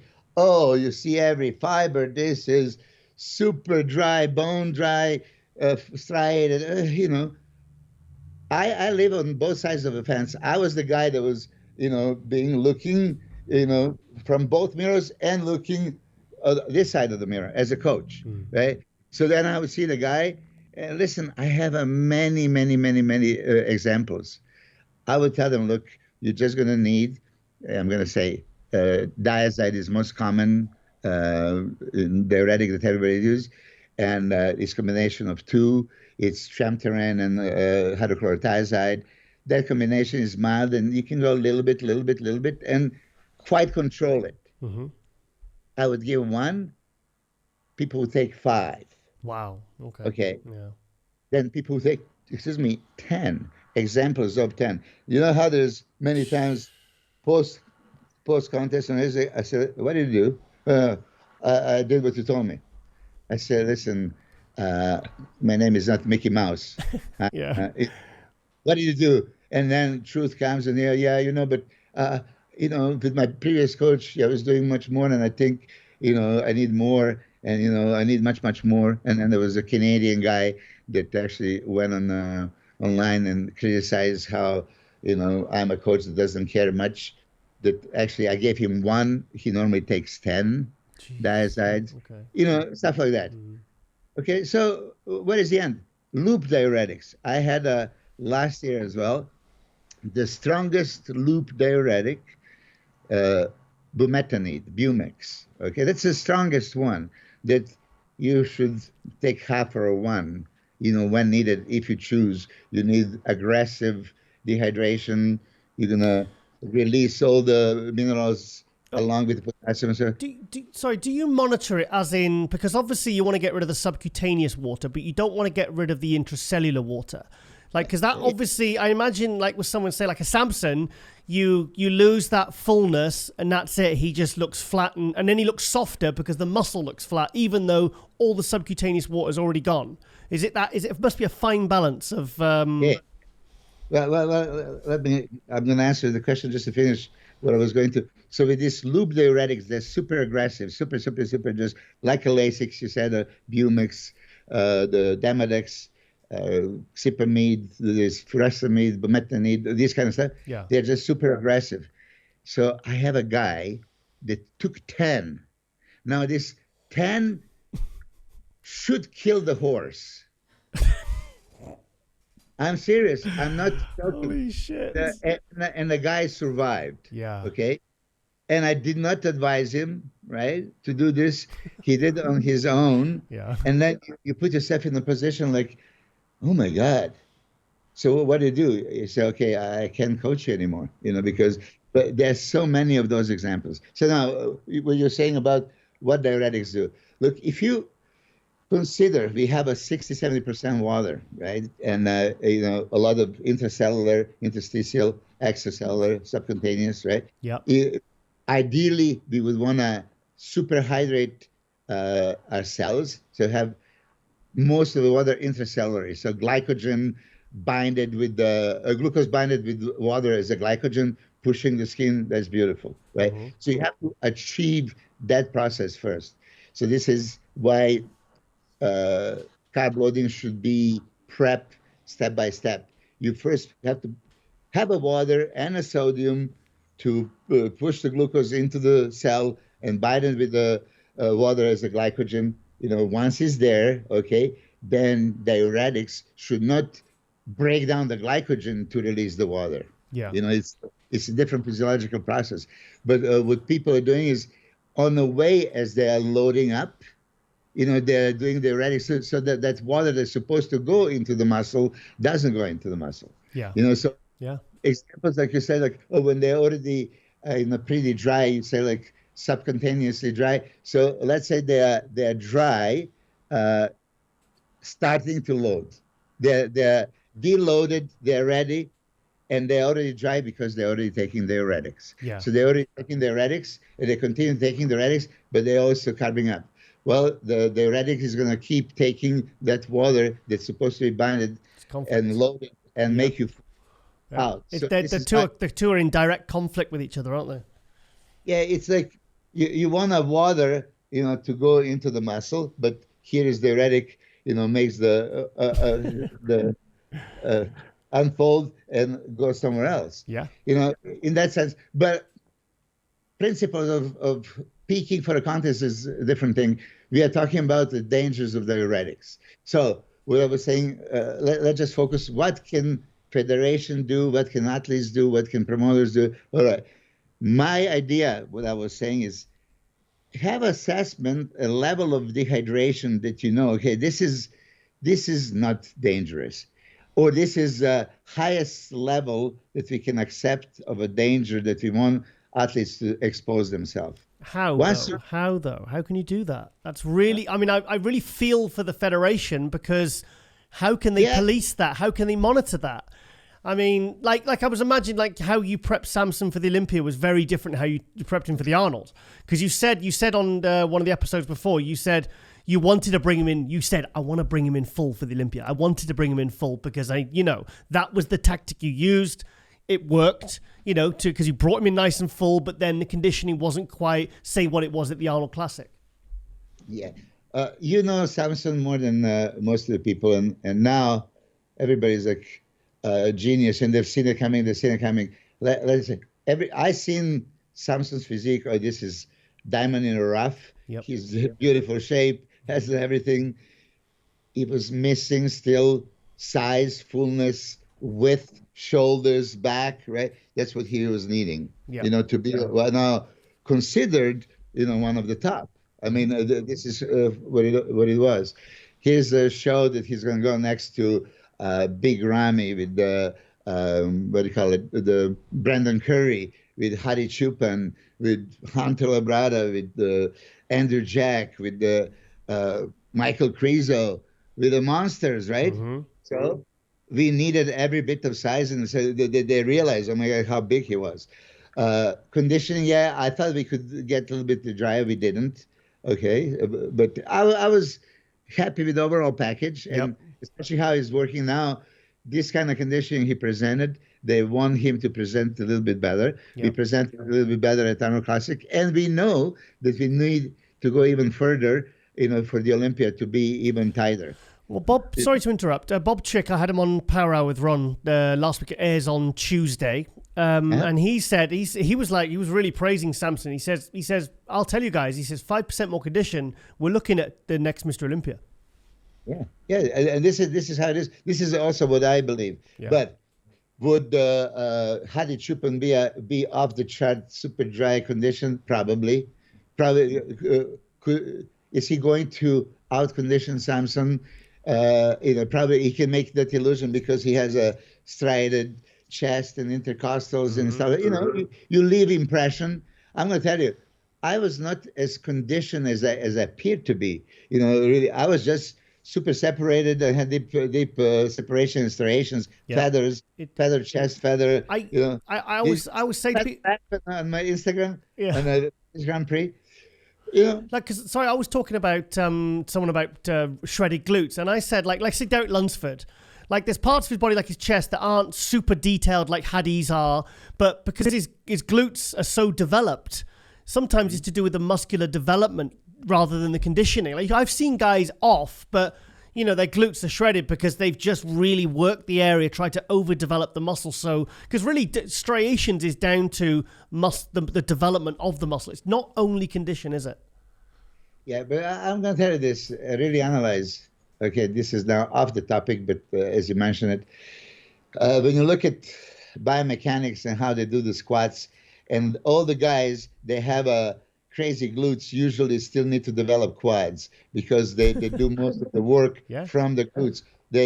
You can go into the squat and do 90% with the glutes and hamstring, or you can do 90% with the quads. I'm 6 foot. Sorry, one quick story. Well, I'm 6 foot tall, 6'1", and I remember like you got to. When I was in my teens, it was like you got to squat to the floor. You got to squat to the floor. So for about a year, I did just squat to the floor, and my quads didn't grow, but my ass did. So I went to parallel, and then all of a sudden my quads started growing, and it was like. Anyway, but sorry, a bit of a side story there. No, but this is good. Look, for anybody, there's training. As I was saying in this video, with if you watch Regan Grimes last time, and I can't, because I watched one of the videos that he posted, and I analyzed the squat. I said, like, he's pushing with everything, hamstring, glutes, lower back, and a little bit of quads. So if you go that same movement, I said, like, listen, shut this off, shut this off, shut this off. Shut these muscles you don't supposed to use and only use quad. So unlock your knee, put the load on the quad, and now you're in control. Lower it just with the quads. You don't let anybody get in. It's like you, me, and Lauren right now training, right? And I'm the quad, and I'm supposed to do the work. But you two want to jump in and help me. I say, stay away. Don't come here, right? Let me do the job. This is my thing. Oh, you want to help out? Yeah, the rest of you, please. No, let me do it. And this is really how you can do it. It depends where you put the weight. Ball of the foot or whole foot, or pushing from the heel and everything. So if you see me, I even elevate. I tell them to elevate the heel of the platform. So I have only ball of the foot pushing, ball of the push, and a quad. It's like when you punch somebody, right? You project, this hole goes in. So it's same foot and your medialis, it's connected. So ball of the foot with medialis, you can really control it and just squeeze it with medialis. Try it. You just try to exclude anything else. Yeah.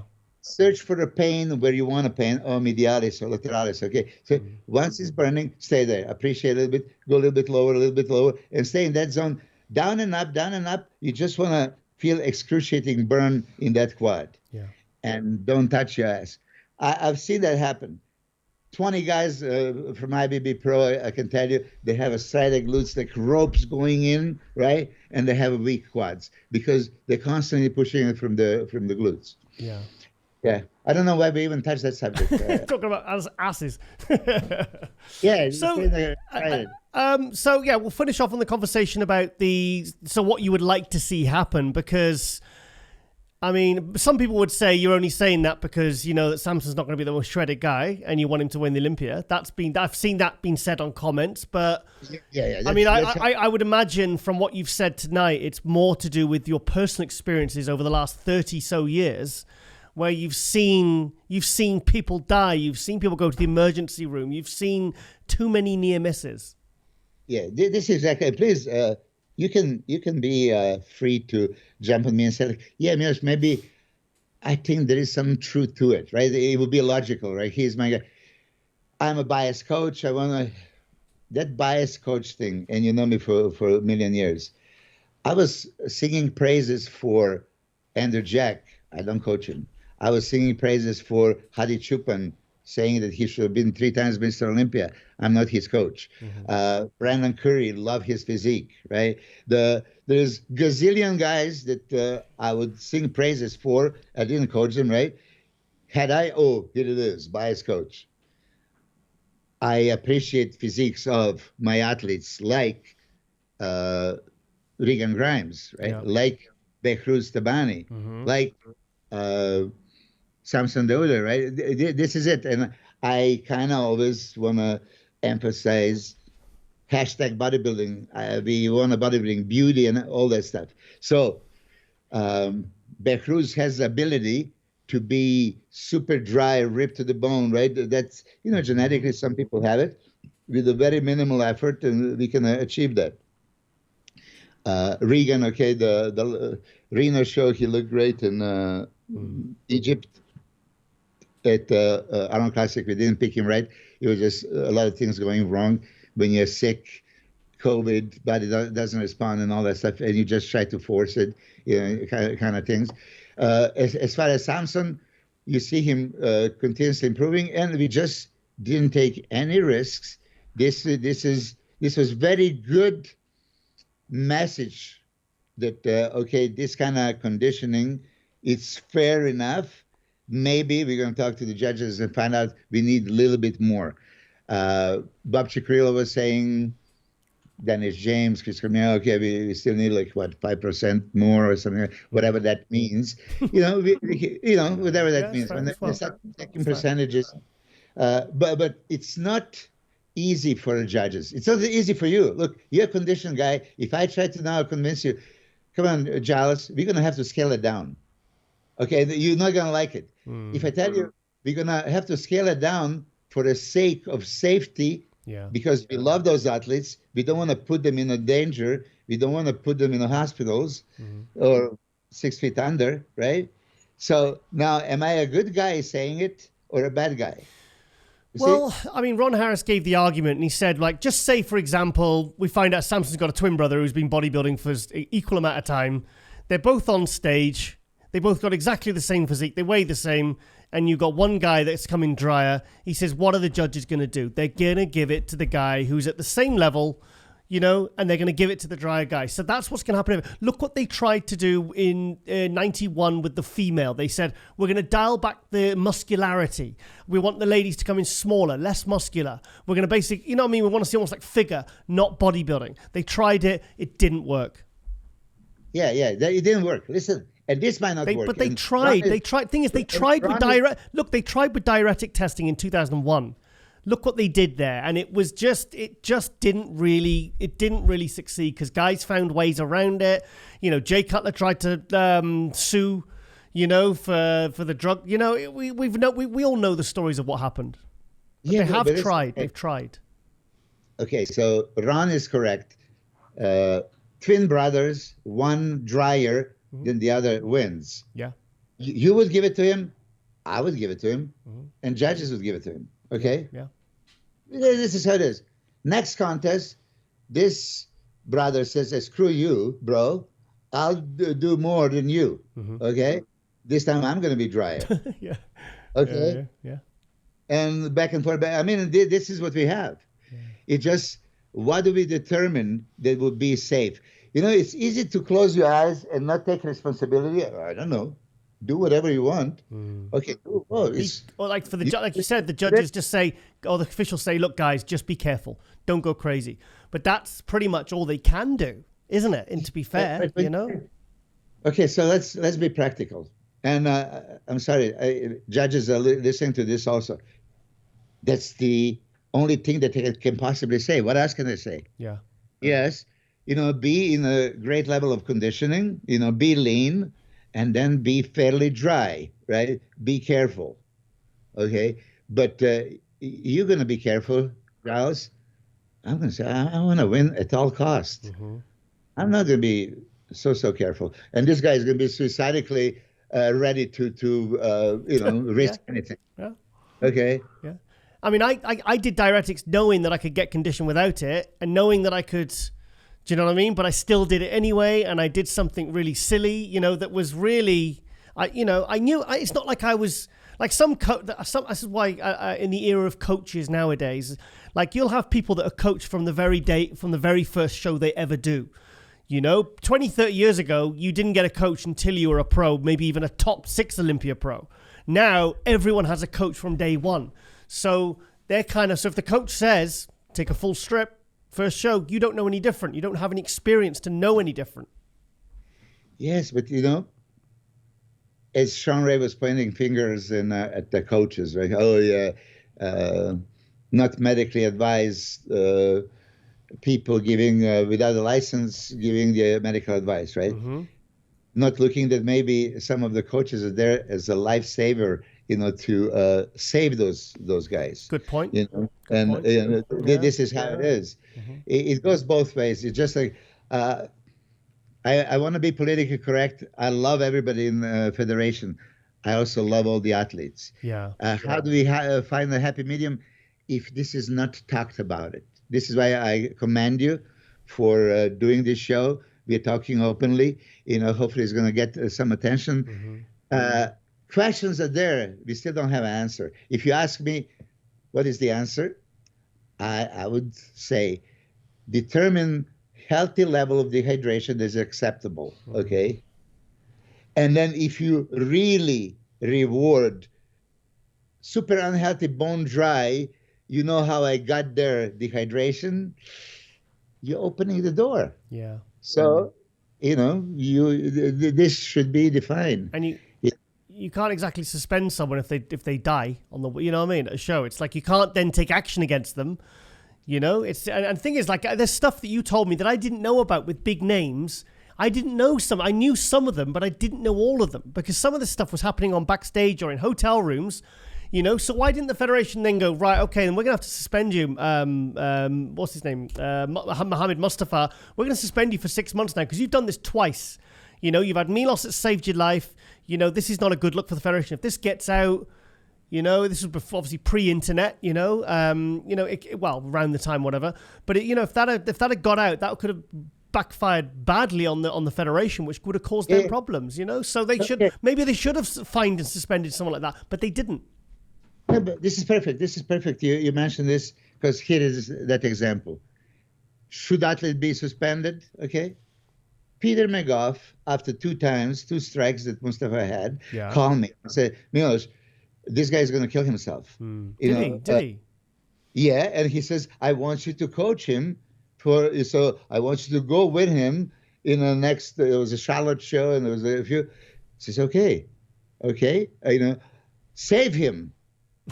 Peter McGough. Unfortunately, he's not with us, but I'm sure that somebody in Federation knows that. Okay, so not suspend him because he still needs to, you know, make money and this is his livelihood, you know. So, but he asked me if I can make sure that this doesn't happen again. Yeah. So I was making sure going there. Mind you, at my own expense, I was even flying Mustafa because he couldn't afford it. But, you know, to make a strong point, they were going to consider maybe suspending him or, okay, you know, find a way to survive and not get yourself in 3 times in a row into the hospital. Yeah. So this is this. What do we do? What do we do with the guys that push too far? So it would be probably much better not to push that far. I mean, how much drier do you need to be? You see, you would like to see Samson even drier than what he was there. Could he possibly? Yeah, possibly. Yeah. But then next time, he's still not the driest one. Yeah, but I mean, thing is, like Bob mentioned Samson's physique, and he spoke about it over the other ones, and he said, look, like I said, there's bullet points. Samson had enough of everything else, in sum total over the other guys. Yes, he wasn't as hard as Nick Walker. Yes, he wasn't as hard as, maybe a couple of the other guys. But overall, shape, symmetry, he had enough to take home the win and take home comfortably. Because like you said, he won straight first. So obviously the judge is there. And the thing is, last year, we saw Akeem Williams win Tampa. We saw Keon win the 212 at Tampa. We saw Brandon Curry win the Arnold Classic, looking like he maybe had 3-4 weeks more prep to go. So last year, there's 3 examples, 4 examples of athletes that are not coming in the best condition, like Samson wasn't the hardest. So are we starting to see a bit of a shift already? Is that the judges signaling that, okay, we are looking at other things other than condition? No, not necessarily. I don't know. I just think the judges are doing a hell of a good job. Yeah. A hell of a good job, right? Yeah. And I could see disappointment in your words when you say it, and I don't blame you. You're conditioning guy. We are seeing a shift from Akeem Williams and Brandon Curry not being a perfectly ripped condition and bone dry, and they're being awarded. You're a condition guy. You want to make sure, let condition guy win, right? So there was disappointment there, right? Mm-hmm.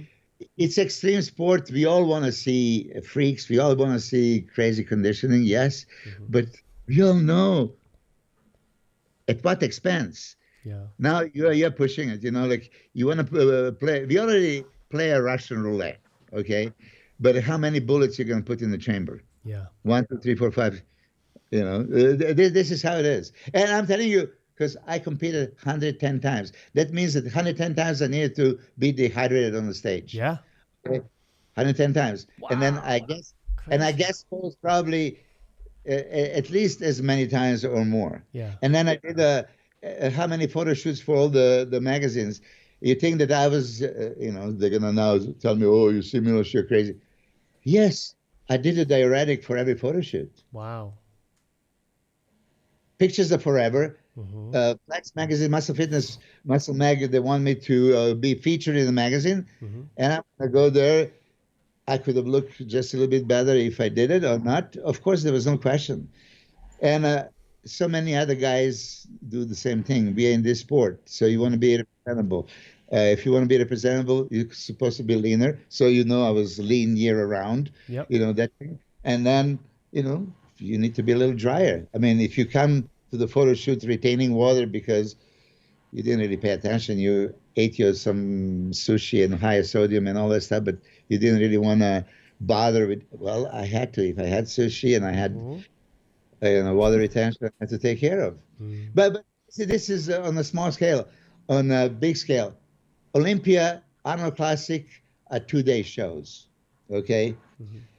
Before there was back-to-back shows. Now at least it's not. You were saying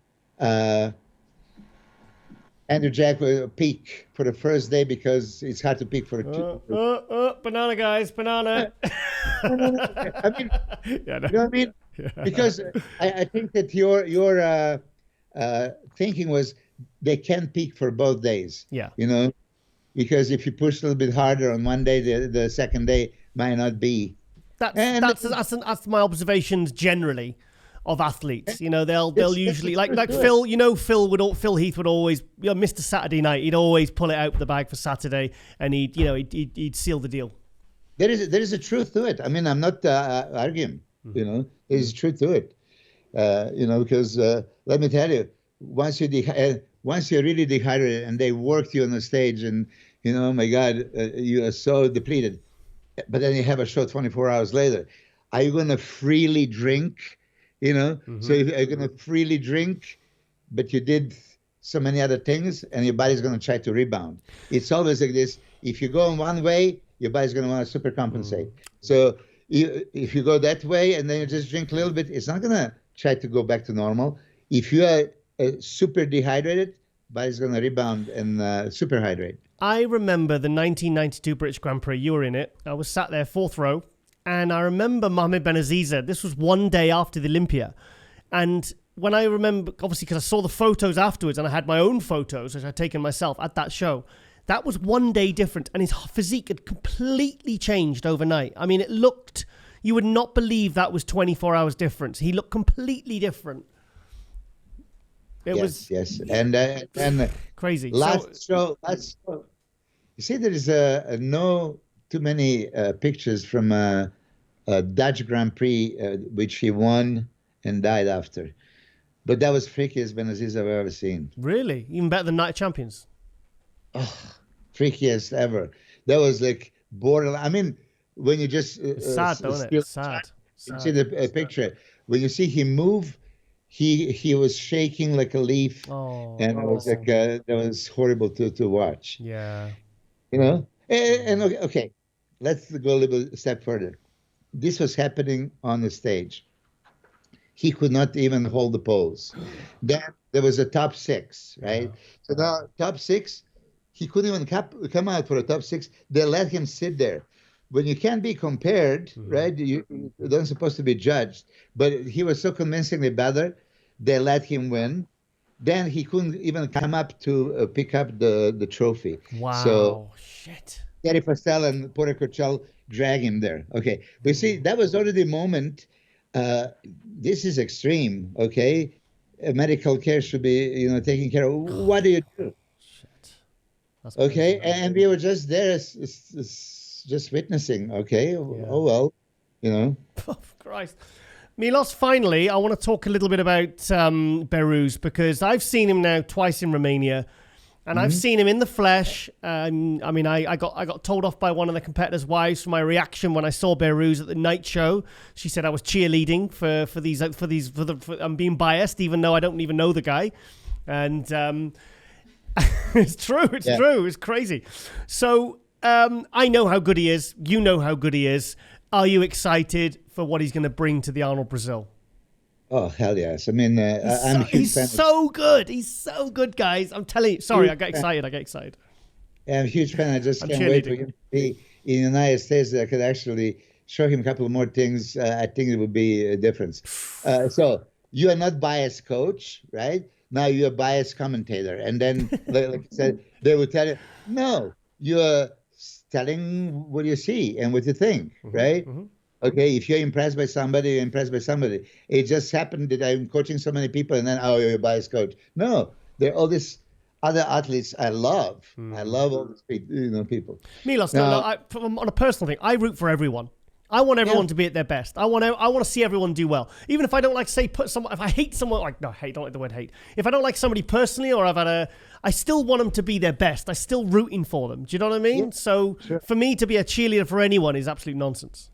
So Behrooz has a beautiful shape, as you know, the craziest extra MV taper. Crazy. He would need a little bit bigger legs for the Olympia, right? Just in general.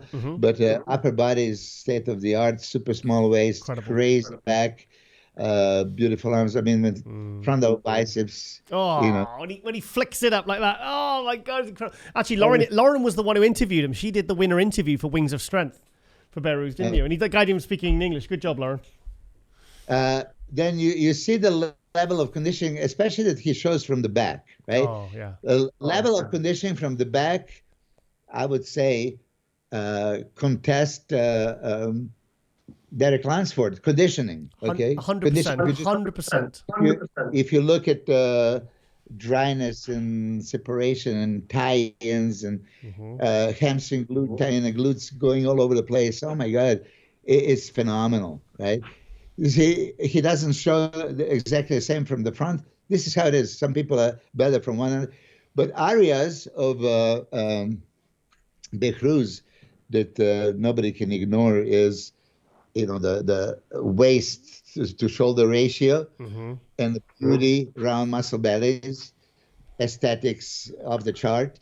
And he is right now 118 kilos. Okay, whatever that is. So what was he at Romania as a gauge?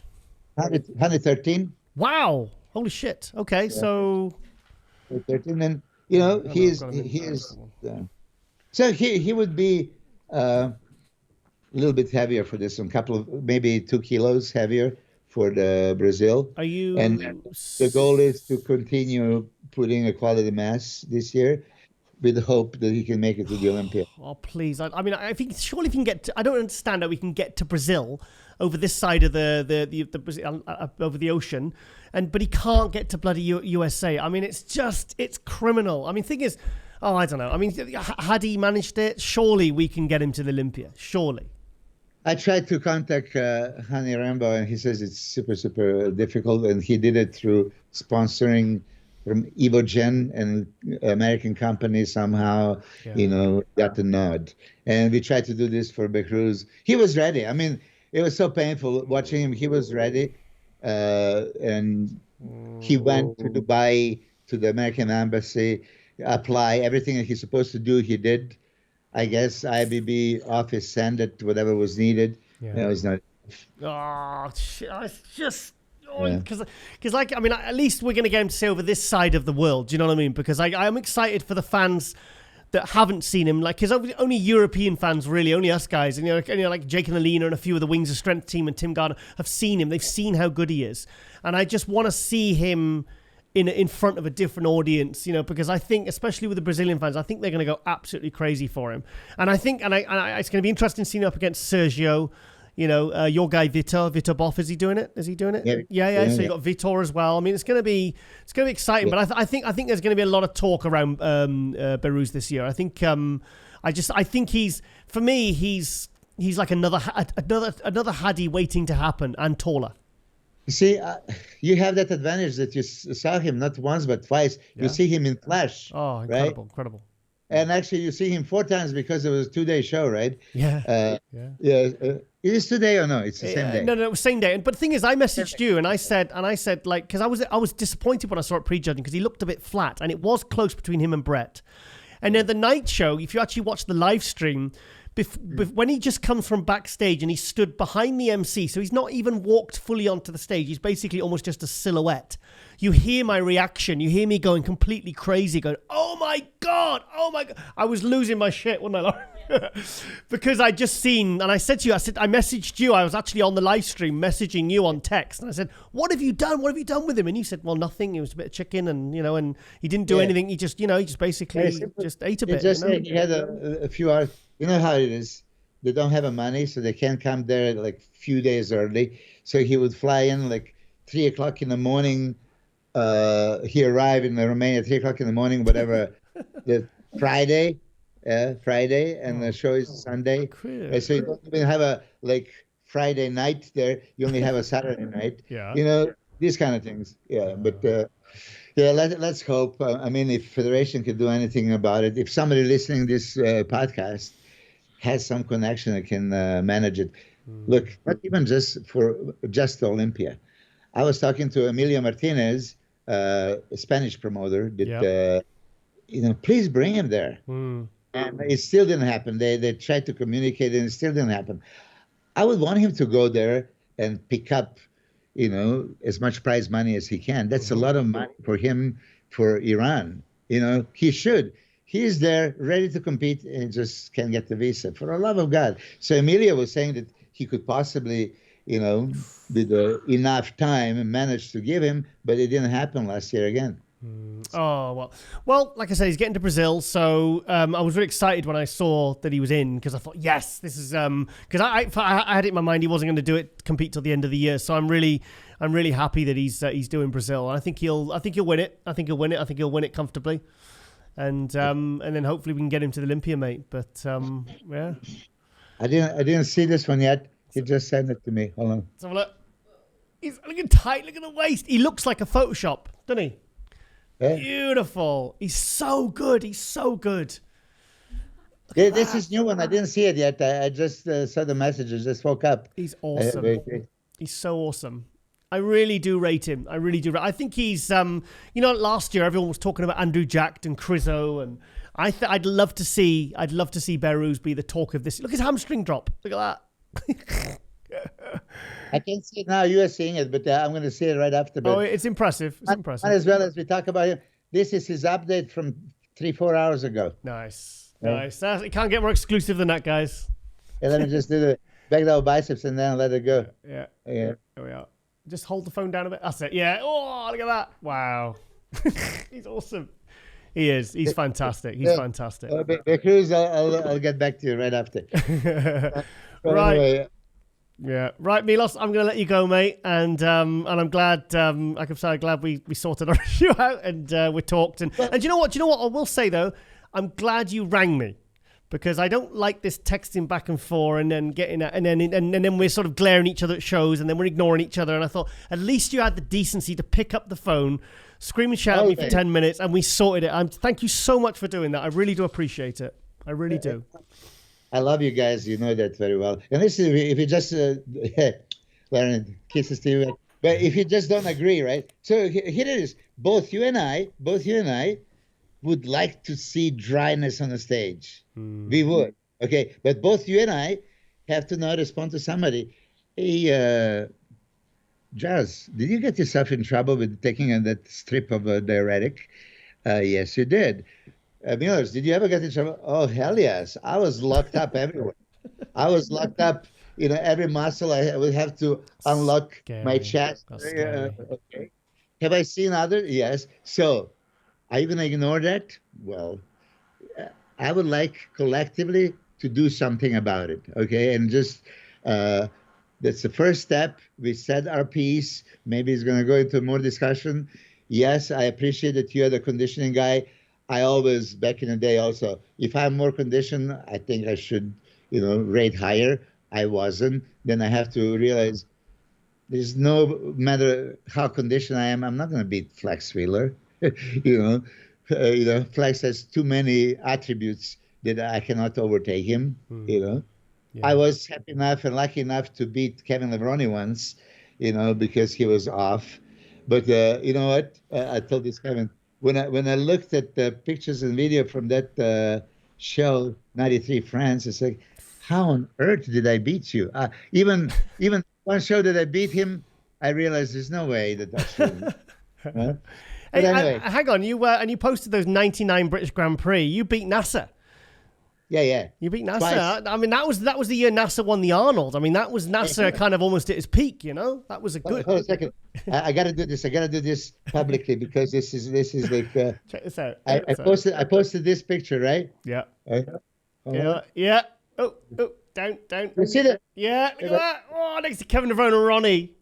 Yeah, but look at my striated glutes. I have two striations. Two striations. Ronnie, two striations. Look at that.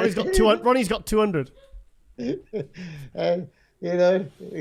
I never had a striated glutes. Here under the certain lights, I had a tooth.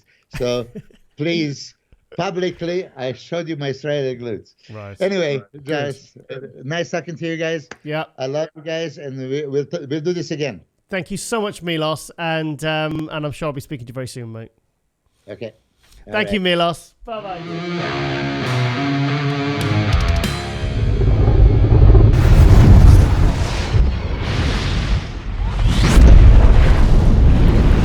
Okay, guys, and welcome back to Hot News Series 5, Episode 25, MD Globe Muscle. Again, a bit of an abbreviated MD Globe Muscle Hot News this week because we've done a fantastic power hour, myself and Ron Harris, and also a very special guest, Bob Chick. By the time this comes out, it would have come out the day before, I believe. I think normally release it Monday, 9:15 a.m. EST. I think we're releasing it on a Tuesday, 9:15 a.m. EST time. And so it was a really good episode, as I hope you've all watched.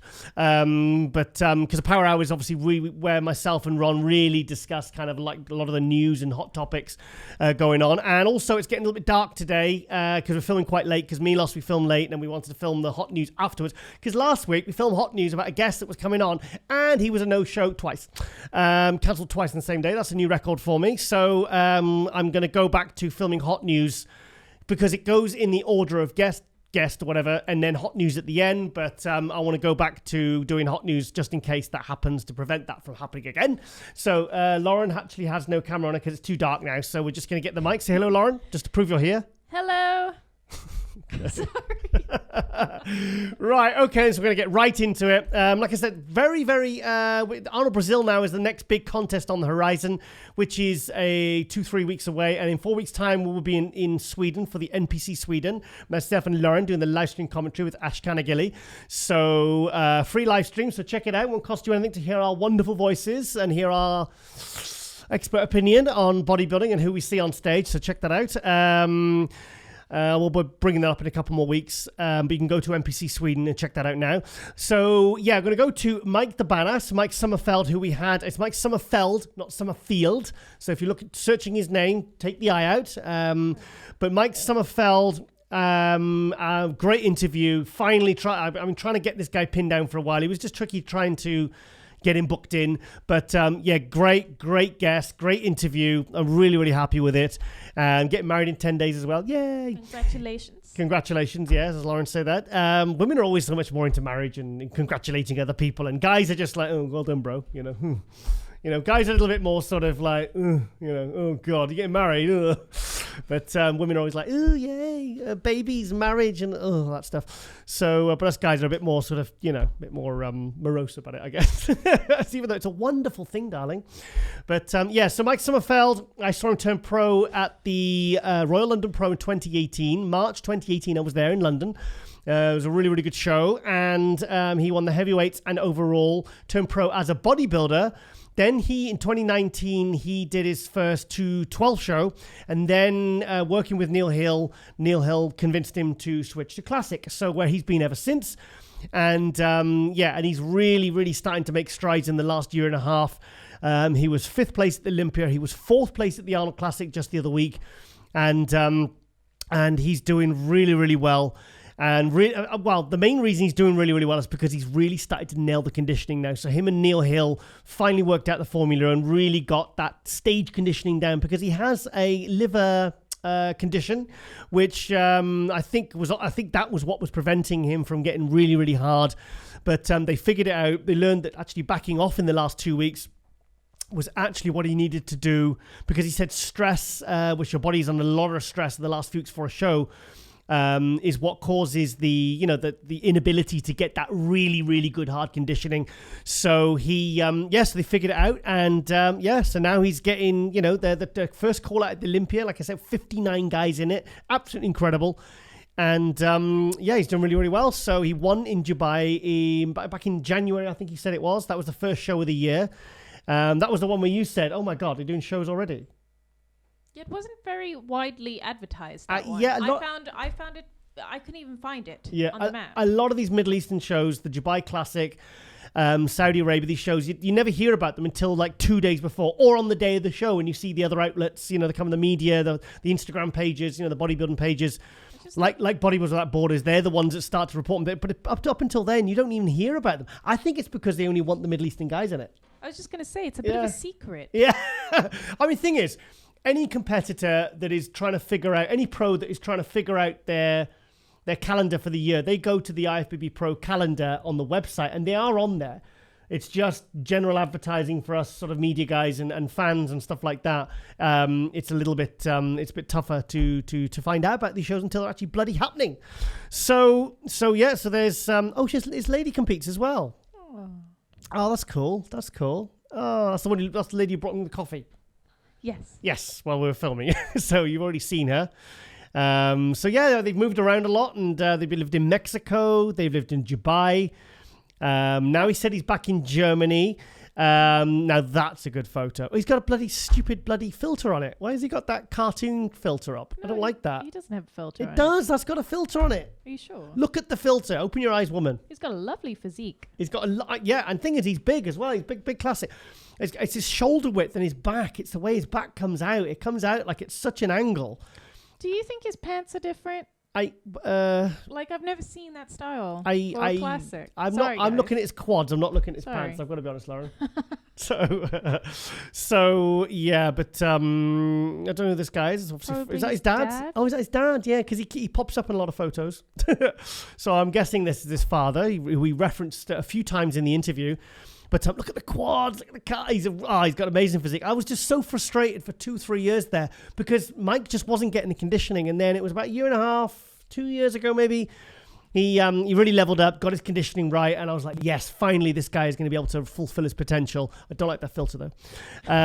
Sorry, this was at what year was this? So he got third at the Europa Pro. So this was last, when was this? This must have been a couple of years ago.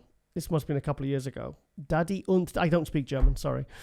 I could speak it in a German accent, but it wouldn't make any sense. So I just accidentally tapped on that photo.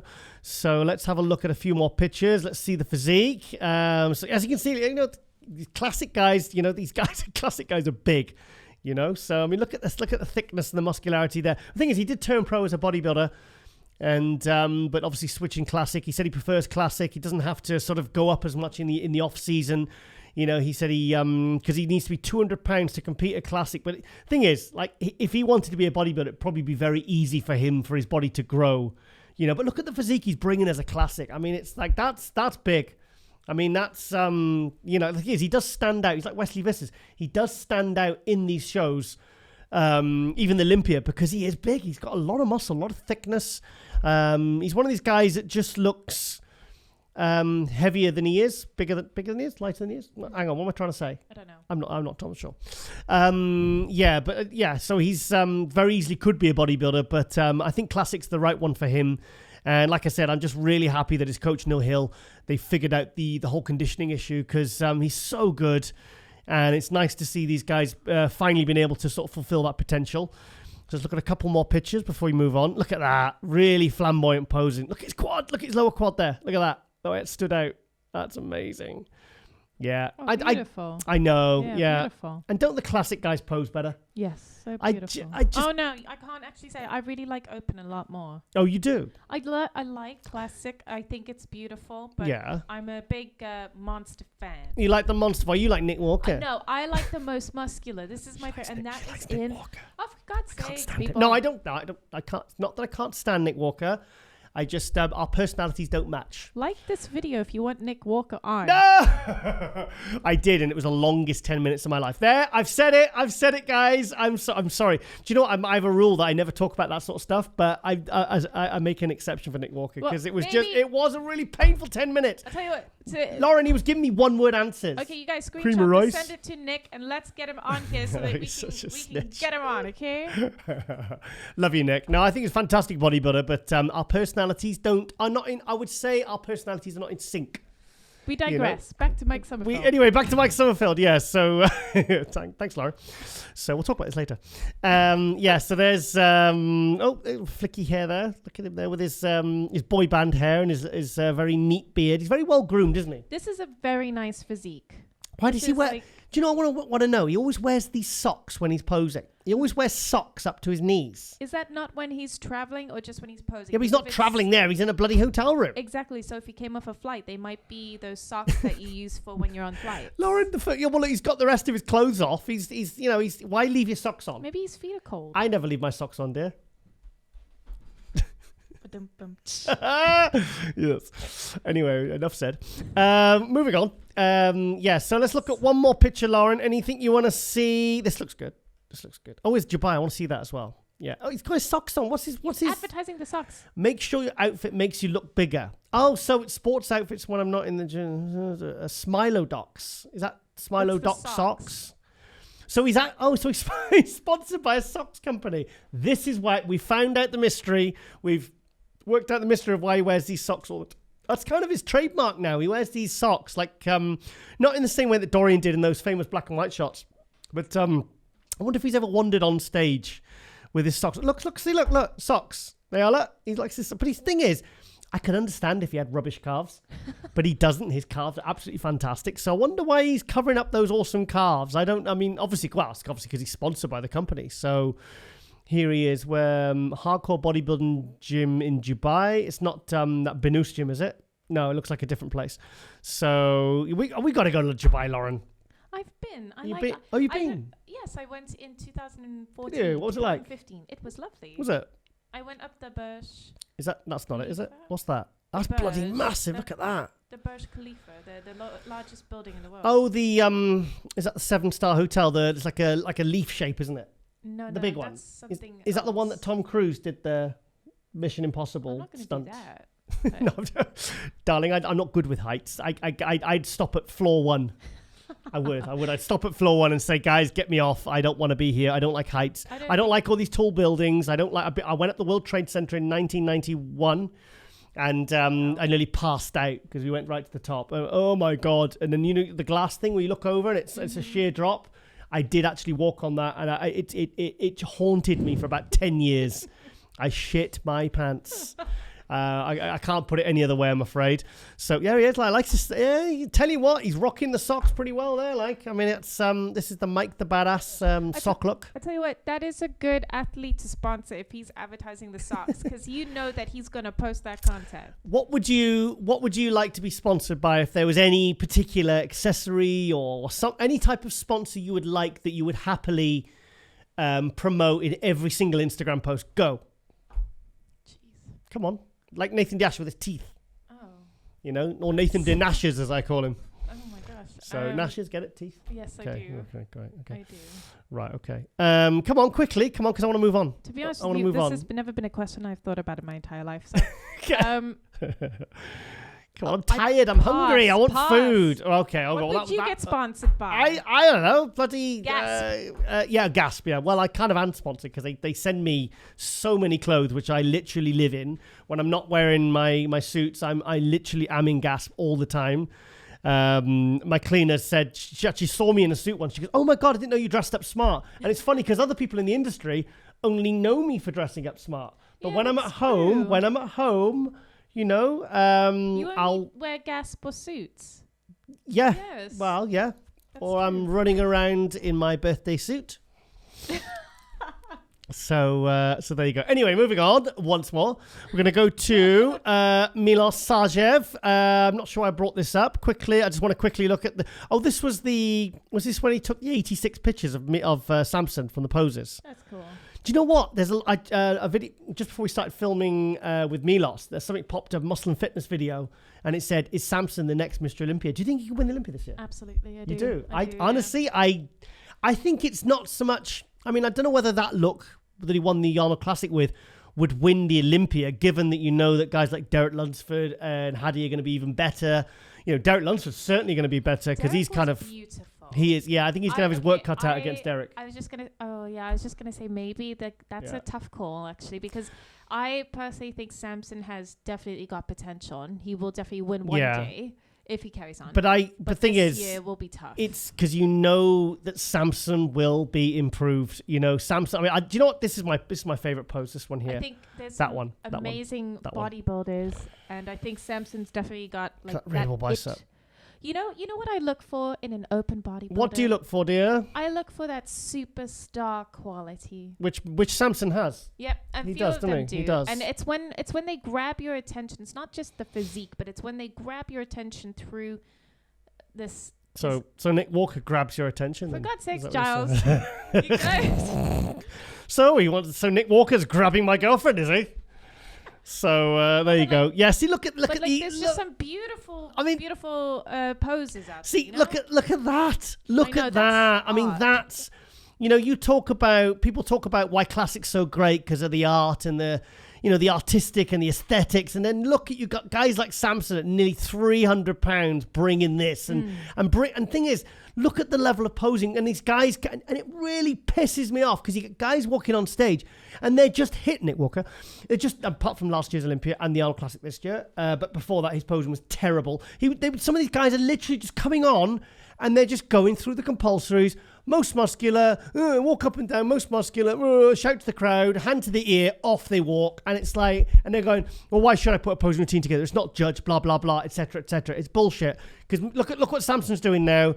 And you think, and this is all, look at that shot there, look at that, my God, look at that. Oh, and do you know what? I bet I know for a fact, actually, the guys like Flex Wheeler, Sean Ray, Kevin Levrone, the guys from the 90s really, Dexter Jackson, I've seen commenting on Samson's posts, they really, really dig the fact that Samson is kind of bringing back that 90s aesthetics, yes. With the size and the body weight and the physical, presence of the top open guys now, but he's really bringing, that back, and it's, and also the posing routines and, his posing, it stands out now, but 20, 30 years ago, he'd have been just one of like sort of 7, 8, 10 guys at the Olympia that would have been putting really good posing routines together. He would have kind of just blended in, but now he stands out because the posing is so shit. So, but look at that. God, I could look at these all day. They're absolutely amazing. Every shape he makes is just, it's stunning, isn't it? Look at that. Beautiful. Look at the proportions. And I'm so glad that his calves have really, because I felt like his calves were a lot bigger at this Arnold Classic. It's not they had bad calves before, but they really set, look at that shot there. Look at the way his calves set that picture off there. Look at that. Mm-hmm. Look at that one there. Look at that. But he's just phenomenal, Samson. What he's achieved in just the last couple of years. Since working with Milos Sarcev, that's my favorite pose. Yeah, that's my favorite pose, that one there. Look at that. It's so Flex Wheeler. That is really... That's almost like 98 Flex Wheeler. And the thing is, his condition looks good. He could get a little bit harder again, but, I still think he could... Actually, I do think he could just bring this... Oh, I don't know. I don't know how he's going to be improved at the Olympia. Is he going to be bigger? Is he going to be sharper? Is he going to be much the same? He's going to be better in some way than he was at the Arnold Classic than he's going to be at the Olympia. He's going to be better at the Olympia. Like I said, I don't know how that will shake itself up. My God, look at Milos has literally took a screenshot of every single pose he's hit in the posing routine. And the thing is, he's got to remember all these poses as well. This is choreographed. This is not just him hitting random pose after pose, doing what he feels like. Yeah, this is a dance routine. Yeah, this is his career. Yeah, and I just love. I felt like his back needed more, but his back looks absolutely sensational in these pictures. But as a 90s bodybuilding fan, because I started following the sport in 1990, this is a real treat for us kind of 90s bodybuilding fans, and it's hard to critique, it's hard to critique a physique like this. That's really, and I'm glad he just won straight first at the Arnold Classic. Looked absolutely phenomenal. Yeah. So this is Milos's page, and we're talking about Samson. Yeah. Well, that's his main client. We'll quickly show Behrooz Tabani. This is the guy I've been raving about for the last 2 years because myself and Lauren were doing the live stream commentary at Romania Muscle Fest. Behrooz was in that show. He was third place in 2021, and in 2022 he won it. He beat Brett Wilkin and all the other guys in a fantastic lineup. Like I said, he still needs a bit more legs, I think. But, the upper body is absolutely phenomenal. And I could tell you what, you've got to see this guy in the flesh. Yeah. And I can't wait to see what Behrooz is going to bring to the Arnold Brazil because he is so bloody impressive. And he was sick before the Romania show? No. Yeah, he was. Milos was messaging me a few weeks before this show. And he said, look, don't say anything publicly, but he's having problems with keeping food down, and he's struggling to kind of hold his weight because he can't keep food down. So, of course, a guy that size... if he can't hold food down, he's going to shrink. He's going to lose muscle. But he managed to pull it round. He brought an amazing package. Lauren interviewed him for Wings of Strength. Yeah, he was really nice. Was he? He was good. Yeah, because I was still doing the live stream. I was sat just down slightly off the where you were. I wish I could find those interviews. Yeah, well, find them. Yeah, because they're good. Because you did a great job. Because the guy doesn't speak a word of English. I do try. You do try. No, you say hello in each language. You did a good job, Lauren. Do you know where this was? Do you know where this photo was? Do you know where this was taken? Have a guess. We have Milos. Yeah. I don't know. Oh my God, Milos's legs look bigger than Kevin Levrone's there. Kevin Levrone. And who's this? Ronnie Coleman. Yay, Ronnie. Yeah, we've do the show with. Yay. And this is Flex Wheeler. Now, do you know where this was taken? Do you know where this show was? Is this in the UK? Well, Lauren, we were there 6 months ago. No, we were not there. We were at this venue 6 months ago. We were there? Jordan Peterson. Oh, right. This is the venue. Is this in... That's why I said when we were outside... This is Manchester. When we were outside, queuing in the rain for Jordan Peterson, getting all excited. I was all excited because it was my first, venture out outdoors for 4 months. It was this was the venue. That's where we also met the other British bodybuilder. Oh yeah, the Oscar guy. Oscar. Yeah, he did the 212 in Romania. Was it Romania he did 212? I think it was Prague. Prague. And he was in the orange pants. Okay, I don't remember the colour of the pants. I seem to be remembering pants a lot. You're remembering pants a lot, Lauren. This is a concern. I'm not going to lie. So, but this is a great photo. But this was the 99 British Grand Prix. This was Milos's all-time biggest. This is the one he said he didn't like. This is the because he said he felt he had to get this big to be really competitive. He actually beat Nasser Sambati in this show. But that was this was an incredible show. Who Absolutely. won this? Well, who do you think? Ronnie. Yeah, Ronnie, and then we had Flex Wheeler was second, Kevin Rome was third. I want to say Dexter in fourth. Marcus Raw, was he fifth? Oh, I can't remember. Look no, at Marcus. Milos' shoulders, though. Marcus wasn't it? Was Marcus in this one? I don't think Marcus Raw was in this one. NASA was in it. The names are on the side. Yes. Oh, yes. Marcus Raw was in it. My memory's just jogged me here. Yeah, so we had Kevin Ravone third, Dexter Jackson fourth, Milos fifth. So Milos beat Nasser Al Sambati in sixth, Marcus Rull in seventh. We had Pete Brown was in eighth. He's from Sheffield. Colin Wright, he's from Leeds, was ninth. Jamu Nazar, another British athlete. John Hodgson in 11th. Jeff Long, Oleg Zer, Red Ketchins, Deo Audi, he's from Yorkshire. Jean-Pierre Fuchs, I've interviewed before. Gustavo Abadal. My God, this was right before Gustavo Abadal. Gustavo Abadal, how many years later? 2004, 5 years later, got third place at Olympia, and he got third 2 years running. He just leveled up. 2002, I think he was like 12th or 15th in the Olympia, and then he came back 2 years later, like loads bigger, and ended up making top 3 at the Olympia twice, 2 years running. So yeah, so it's interesting to see the placings of these guys at different stages of their career, because if you'd seen results of shows 5-6 years before that, Ronnie Coleman, Nasser Sambati would have been right at the bottom of the list. And so they really worked their way up as well. So, you know, you get these guys like Nick Walker, I keep talking about Nick Walker, who jump in and, win shows in their first time. But, you know, a lot of these guys, a lot of the greats actually started at the back of the pack. So, Kevin Navrone went straight in, won the Night of Champions, in 1992. That was a year after turning pro. He was second Chicago Pro to Porter Cottrell, so second and first in their first couple of shows. You get the guys like that. Flex Wheeler won his first 4 pro shows. The Pro Ironman, the 1993, he won the Arnold Classic, and then he won 2, San Francisco in France, I think. Memory's telling me that. And he won 4 pro shows anyway. Was it 3? 3 or 4. Anyway, so he won the Arnold Classic anyway, his second ever pro show. It's incredible. So so anyway, that was it really. So I think that's all I wanted to show on there really. Like I said, a lot of Milos's clients there.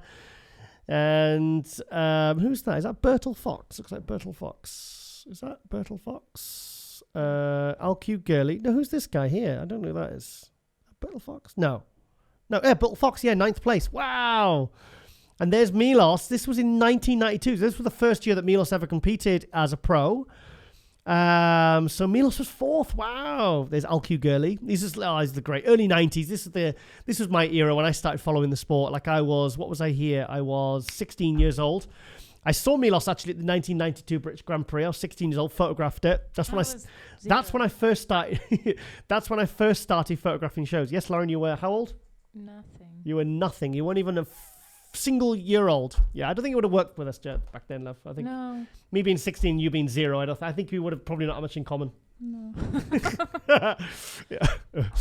Yes. Anyway, right. Okay. So quickly. But just think how bodybuilding brought us and this whole beautiful world together. Yeah, exactly. And I told you the story about how I had to change venues with the Brandon Curry seminar. Yeah. Well, I had to thank that person who caused me a lot of stress. And I had to change venues. But something great came out of it. I met Lauren at the Brandon Curry Muscleworks Orpington in 2020. 2020. Yeah, 2020. God, I'd be in trouble if I got that wrong. And anyway, what was I talking about? Oh, Belarus. Yeah. So quickly, let's have a quick look at Belarus, because I'm telling you, when this guy, if he brings his best to Arnold Brazil, he's gonna look at this. I mean, this guy is impressive. Wow. I think a little bit more leg size, and just keeps improving. He keeps those aesthetics. Honestly, Look at the shoes. He's so impressive. And it wasn't, well, we saw him, didn't we? Like I said, I was going absolutely nuts when he came out the night show. He was the gold guy. Gold guy. Oh yeah, gold guy. He was absolutely beautiful. Yeah, no, that was gold guy the year before. This year, he didn't use that tan. He was still beautiful. I remember that distinctively. Look at the shape, though. I mean, he's like, I like the shape. I like all the tie-ins, all the separation in his arms. I just like his general shape and it's just his physique. I think he's absolutely incredible, and I think he's I think once he wins the Arnold Brazil, and if he looks as good as he did at Romania last year, I think you're going to see his kind of fan base, his status, or whatever you want to call it. I think it's going to really, really take a real jump up this year, because competing shows in Europe is great, but when you get seen in these kind of shows further afield, that's when things kind of really go up a level for these guys. So, and I really, really hope we get into the Olympia this year, because, if Hadi Chupin, being an Iranian athlete as well, can get to the Olympia, get obviously to compete in America, then I really don't see why they can't get Behrouz Tabani to the Olympia as well, because he deserves to be, because he is a legit top 10 guy, because I mean he is phenomenal. So like I said, I will keep raving about this guy until everyone realizes I mean, here we are, look, this is how he looked at Romania. Look at that. Oh yeah, it's stunning. Yeah, absolutely incredible. Look at the glutes. Yeah. My God. How many striations he got? 1, 2, 3, 4, 5, 6. Milos said he had 2 on his, didn't he? And this guy's got like 20. I think it's the striations on your glutes. But. Yes. Your glutes. These are just, this is genetic factor. Microphone there. Yeah, he does. He definitely needs, I mean, from the back and from the side, his legs, it's kind of like Nick Walker. Oh, God, talk about frickin' Nick Walker again. Oh, my God. Talking about this guy. Who's more obsessed with him, you or me? Well, I'm a Nick Walker hater. So, I've gone from a Ramy hater to Andrew Jack hater to a Ramy hater to a Nick Walker hater. So, but here I am, bloody talking about him. So, but he must be on my mind. He's certainly on Lawrence. Sorry, I'm just teasing. Or am I? You love Nick Walker. No, Nick Walker and Lauren sitting in a tree. You guys, you see what I have to deal with. Right, here we are. This was him with next to Brett Wilkin. Brett Wilkin also turned pro. Got his pro Olympia, qualification. Sorry, I'm getting all excited now. By winning the NPC. Is it NPC European? No. It was the big Muscle Fest. No, listen. After this show, Brett Wilkin stayed in Spain, and he did the Big Man weekend, and he won that. Yes. And that's qualified him for this year's Olympia. But it was close.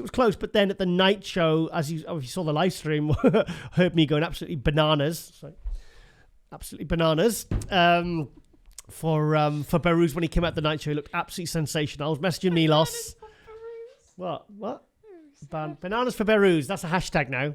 Bananas for Behrouz. That's a hashtag we're going to be doing for the Arnold Brazil. Okay. I've written it into history now. But so these guys. So Brett is qualified for the Olympia. Behrouz will have to win the Arnold Brazil, and then hopefully they can get the whole visa thing sorted. I'm gonna have to zoom into this because he looks. Look at that. I mean, just a little bit more.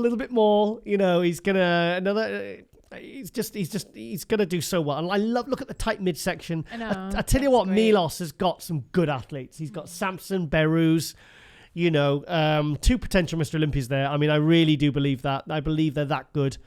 So so like I said, watch out for Behrouz Tabani at the Arnold Brazil, because I think he's got a very, very, very, very good chance of winning it. And so I can't stop looking at photos. He's so awesome. Oh, wow. Yeah, look at that. Yeah, legs need a little bit more, don't they? A little bit more. That was in Romania because that's the David, the DJ. Oh, David. He Katana. has Is some it Katana? sick music. Go look at his Sick Spotify playlist. Look at DJ David Katana. Lauren. Sorry. Yeah, Shameless sorry. plug. Look at the biceps. Look at that. They go right in. I mean, that's what you call long biceps. They literally are halfway down his forearm. Oh, nice. Look at that. I mean, that's genetics. That's tie-ins. I mean, I hope he doesn't rip them. Please don't rip them. No. Don't. So yeah, anyway, quickly going to go on to Bodybuilders Without Borders, because I want to quickly look at a couple of things. I always forget why until I see the pictures. Where is it? What am I looking at? There was something I was searching for, and it will pop up, I'm sure. Oh, yeah, Carlos Thomas Jr. This is who Ron thinks is going to win the New York Pro. Lauren, look at the size of this guy's arms. Look at the guy's arms. I remember when Carlos Thomas Jr. turned pro at the MPC. That's right. Nationals. The 2021 December. Yay! Well done, Lauren. And he was the standout on that show. Yep. So I am very excited because he took some time off. He has taken this year off. Yeah, because you did the switching when he came on. Didn't you? He was beautiful. Yeah. Like absolutely stunning. So I am very excited to see him get on stage this year. I don't know whether about winning the New York Pro. I don't know. I think I just don't get excited about guys winning their pro debuts. I think that's a lot of pressure to put on them, and I don't know whether it's realistic because the last year's New York Pro was a little bit weak in terms of lineup. I've got to be honest, but no disrespect, but you know, if usually a strong year follows a weak year in terms of lineups. So I mean, if he makes top 5. That's going to be absolutely incredible in a high-profile show, Steve Weinberger show. You know, it's going to do him well. People are going to be talking about him. So, well, you know, last year everyone was talking about Andrew Jackson. Yeah, Andrew Jackson, Crizzo. Crizzo, yeah. So this year maybe it's Carlos's turn, and like you said, though, don't put too much pressure on the guys because this is a difficult. But the thing is, the New York Pro fans, they love a freak, and Carlos Thomas Jr. is a freak, and of course he's. And he hasn't competed by that point for a year and a half, nearly 2 years. So, well, hang on, November. Yeah, about a year and a half. So, you know, a lot's going to happen to his physique in that time because he's young and he's improving. He's a hard worker. Well, did I see him at the Olympia? I think I must have seen him at the Olympia. I mean, I don't remember seeing, but I'm excited to see him step on stage. I want to see his routine. Yeah, me too. And most muscular, get him back on board. Yay, me too. Yeah, just so excited. Quickly, let's have a look at Ian Valliere. Not much to tell there. Kind of off season there, 11 weeks. Oh, he's 11 weeks out. Toronto. So why is he doing Toronto? I suppose it's Canadian. Well, he's Canadian. Near Toronto. I think he lives there. Yeah. Yeah, just a quick Uber ride. That's kind of nice. So he doesn't look that impressive there, but I mean, Ian Valliere is an impressive athlete. You know, he's one of my favorites actually. He dropped from, I think it was 7th to 11th at Olympia this year. Here's Alfred Kiriak. Obviously was a 212, moved up to the Open last year. Took second to James Hollinshead at was it the Yamamoto show? One of the Yamamoto shows? It wasn't France, no, it was Italy. And then he had some other good placings in European shows, but he did quite a few shows, didn't qualify for the Olympia, unfortunately, didn't get a win, but he definitely got people talking, had him on Global, fantastic guest, another real hard worker guy, and there's definitely another European guy to keep an eye on. He's actually from Romania. So one other thing I wanted to see is that Nate Spears. 9 weeks out for the New York Pro. Okay, looks good. Currently 265. Looks like he wants some carbs there. Looking very, very serious there, mate. He's just sleepy. He's just woke up. He's smiling a bit now. He looks angry there. Now he's like, guys, just please take these photos. I want to get some food. But yes, another guy who's doing his pro debut. Is that Sergio? That's not Sergio. Yeah, it is Sergio. Yeah, pull up your bloody pants. I hate that. I freaking hate that. Why do you need to pull down to literally show the top of your pubes? I don't want to see that. No, there's no excuse for it. Sergio, stop that, please.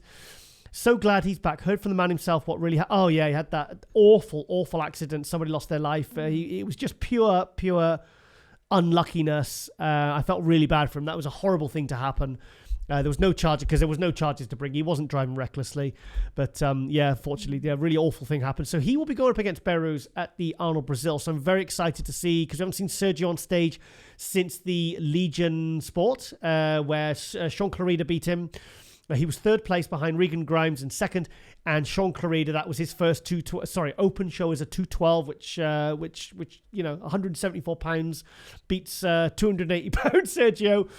And so my nose is getting blocked again. Mm-hmm. They're getting blocked again. And I need that thing here, stick up my nose. The that stick thing. Anyway, yeah, because I still have to wrap up now because I'm starting to get bunged up again.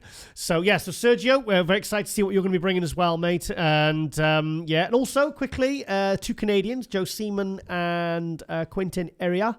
Oh, nice. Yeah, looking absolutely monstrous. The 2 Canadian guys, they both train at the same gym, I think. Quentin's a beast. He's awesome, isn't he? I think Quentin needs another year or two really before he can really make an impact. I mean, he's making top 5 and top 3s in shows now.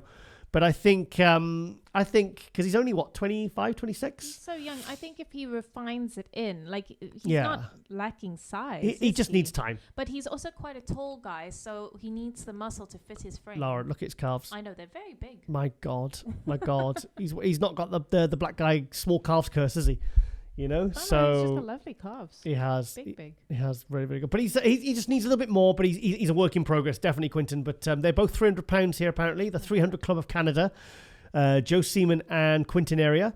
So both looking rather chunky there. Very chunky off season. We like to see, it's great to see sometimes. We all like to see them shredded on stage, but there's something quite cool, especially when you see a guest posing of a proper off season guy. I saw Dorian Yates at 290 back in 1994, February 1994. I was 17, and it completely blew my mind. And yeah, absolutely phenomenal. Oh, is that the German guy, the German kid? Yeah, Amir. He's like 23 years old. Wow. Do you remember him? He won the. I remember his story. I thought it was very heartwarming. This is the kid that got second to Angel Calderon the Big Man Weekend in 2022. We were doing the live stream. But do you remember 2021. Do you remember his background story? And I can't remember. Just remind me very quickly. So, Come on. Kid from Germany moved. Yeah. You go back and watch the episode. Yeah, go back. Go search for Amir Omaragic because we had him on Global Muscle last year.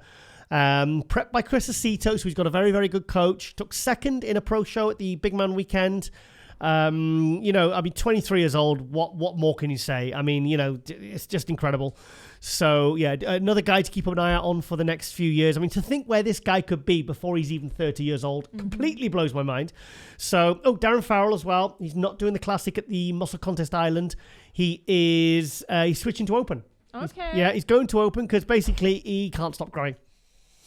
So, so that was it. That's all I wanted to see quickly on... quickly, I spent about 20 minutes on there. On Bodybuilders Without Borders. And quickly I want to go to MD Glove Muscle. Yes. I've completely forgot why. Why did I bring... Oh, yeah, because I want to quickly show Elliot Dermond, who is... It's funny to think, I thought this guy, because he's got so much muscle, I thought he was about 5'4" and a 212, and he's 278 here and 5'10". So normally I'm pretty good at working out guys' height and weight, but Elliot Dermond, I got it completely wrong. So he's just posted his full off season, and now this guy is still amateur. I mean, wow, no way. We had him on about 2 weeks ago. Oh my gosh! Do you remember Elliot? They were talking about Batman. Do you remember? Oh yeah, I do. Yeah, Batman. Yeah, cool. He's got the bait. Yeah, I remember. Really thick. Yeah, he's really thick. I mean, come on. You talk about Carlos Thomas Jr. being a freaky amateur when he was, at the Nationals. He is a guy that really is going to he's going to get people talking, because I can't wait till he goes on an amateur stage and gets his pro card, because he will get it this year. He's going to rip it up. I'd be very shocked if he didn't get his pro card this year. It's going to take some pretty special guys, because he's going to do more than one amateur show if he doesn't. Yeah. I think it's a foregone conclusion that Elliot Dermond will be pro in 2023. So that was it really. That's all I wanted to show you. So like I said, I hope you've checked out the latest Power Hour with myself, Ron Harris, and the awesome Bob Chick, the MC of the Olympia, the voice of bodybuilding. We had a really, really good talk about judging. We really got into it. It was a really, really good in-depth conversation. So, also, guys, do not forget to check out the latest issue of Muscular Development. We should have the new issue with... Who's on the latest cover? Who's on the issue? Chris Bumstead. Oh, well... Doing the most... that's the issue I'm waiting for now. I was expecting it yesterday, but normally it comes on a Saturday. So I'm waiting for that issue now. Very, very eagerly excited. Eagerly excited? Eagerly excited. Yeah, eagerly excited. Terribly excited. Terribly excited. Waiting for that that issue. So, and also do not forget to check out all the other shows, Runline Report, and all the other ones. I can't even reel them all off. There's so many of them now. Jose, Power Hour. Yeah, just watch ours. Just watch ours. And right. What? Just a little plug. Buff Bombshell will be back very soon. Buff Bombshell. And we'll be collaborating with some very special guests. There you go. You go. And also, we'll be getting the camera back on you when it's light, because it's pointless. We've got lights here, and she'd be basically, if we put a camera on you now, it'd be completely sat in darkness. So, okay then, guys. Big thank you there to my lovely, lovely producer, lovely, lovely, lovely Lady T, Lauren Lotter. And I hope you enjoyed this episode. And also, do not forget to like, share, and subscribe, and hit the notification bell. And we will see you next week for more MD Globe Muscle. My friends, thank you for watching. Thank you for supporting. And ladies and gentlemen, we are out.